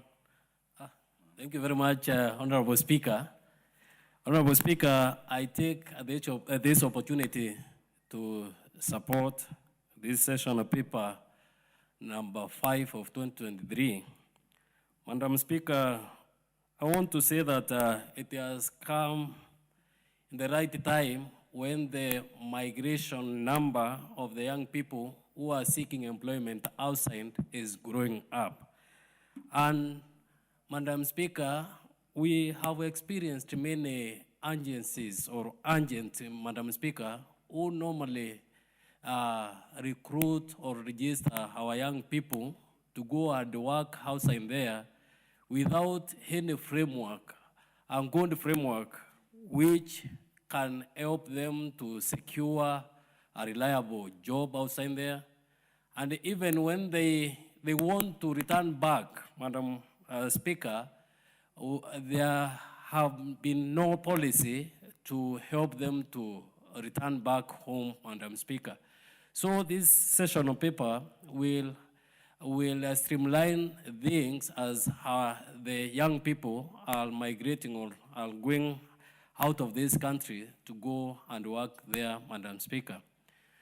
Secondly, it will strengthen the bilateral talks between the countries, Madam Speaker, whereby our country now will have a potential of negotiating with the other countries about the employment, since we have the right policy which can guide on how who are being mistreated, Madam Speaker, while they are working outside there. So this, the framework in this session paper, Madam Speaker, will help to cure such actions which were being experienced by our Kenyans who are working there. Also, it will streamline the money remittance, Madam Speaker, from our citizens who are working outside there. And the way they are sending their money to build this republic, we will have a clear framework on how the remittance will be done. Also, Madam Speaker, the coordination of the government to understand the number of the people from Kenya who are going to work outside there, there will be a clarity how many people have gone outside there to do job, how many maybe are coming back. If there is an incident of mistreatment in a certain country, there will be a clear follow-up. Who are those people who are working in those countries, how they can get help from the government. So the overall, Madam Speaker, this is one of the law which will guide the working of our people outside there. So with that, I beg to support.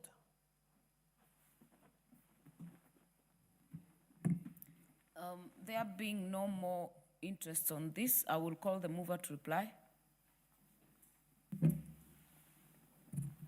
Thank you, Madam Speaker. First of all, let me appreciate all my colleagues who have positively contributed to this motion.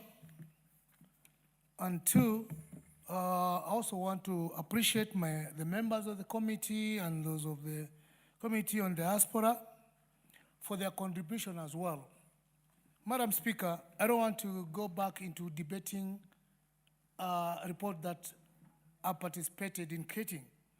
But one thing that must be appreciated is that Kenya, being a developing country, we are faced by equal challenges like any other developing countries, where top on the agenda is the issue of unemployment. I want to appreciate the fact Kenya is recognized internationally in terms of having youth who are hardworking and dedicated to their job. This morning, Madam Speaker, we were at State House when the President was receiving the report on Jukwaa la Sheria or something like that. Jukwaa la Wananchi. Jukwaa la Usalama. La Usalama, exactly. Thank you, Madam Speaker. And among the achievements that the President spoke about strongly as an achievement of the bottom-up economy agenda transformation was the bilateral agreements that Kenya has gone into with some other countries, where we are now having almost 450,000 youths who have been employed and they are engaged outside Kenya. And they have become among the second most highest foreign exchange earner to this government. Notwithstanding the benefits of this, Madam Speaker, we are equally faced with a challenge of some agents who are using unscrupulous means of getting our youth outside with a promise of job. But some of them, when they end up there, they end up in slavery. As we speak, Madam Speaker, I have a case from my constituency where there's a girl whose contract had finished, but the employer still wants her to extend the contract by force, just because she is being exploited. She wants the employer wants cheap labor and doesn't want to release the girl. This is where we find the need of coming up with this policy to make sure that there are clear guidelines on how our labor is being engaged on the other side. Madam Speaker, upon adoption of this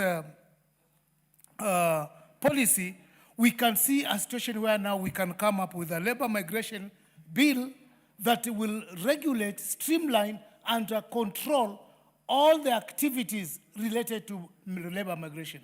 Thank you, Madam Speaker.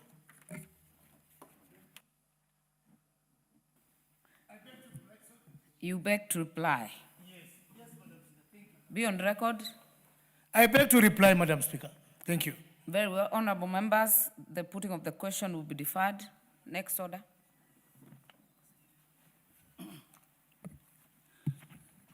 Order number 12, motion, report on the audited accounts for the Commodities Fund for the financial year 2018-2019 to 2021-2022.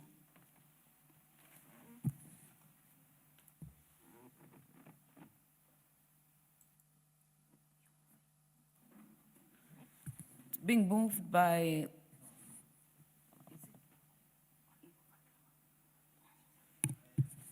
we will defer this order. Next order. Order number 13, motion, report on the audited accounts for the Stores and Services Fund for the financial year 2020, 2021, and 2021, 2022, and the Occupational Safety and Health Fund for the financial year 2020, 2021, and 2021, 2022. Again, this will be moved to the next appointed time. Next order.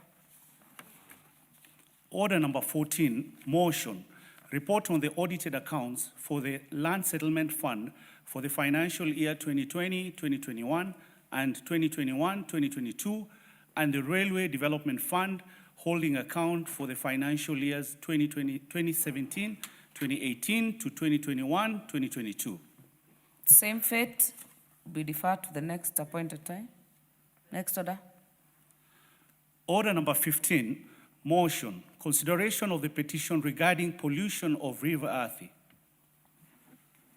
This will also be deferred to the next appointed time. Next order. Order number 16, motion, report on the inquiry into the conduct of the British Army Training Unit in Kenya, Batuk. Same fate as above will be deferred to the next appointed time.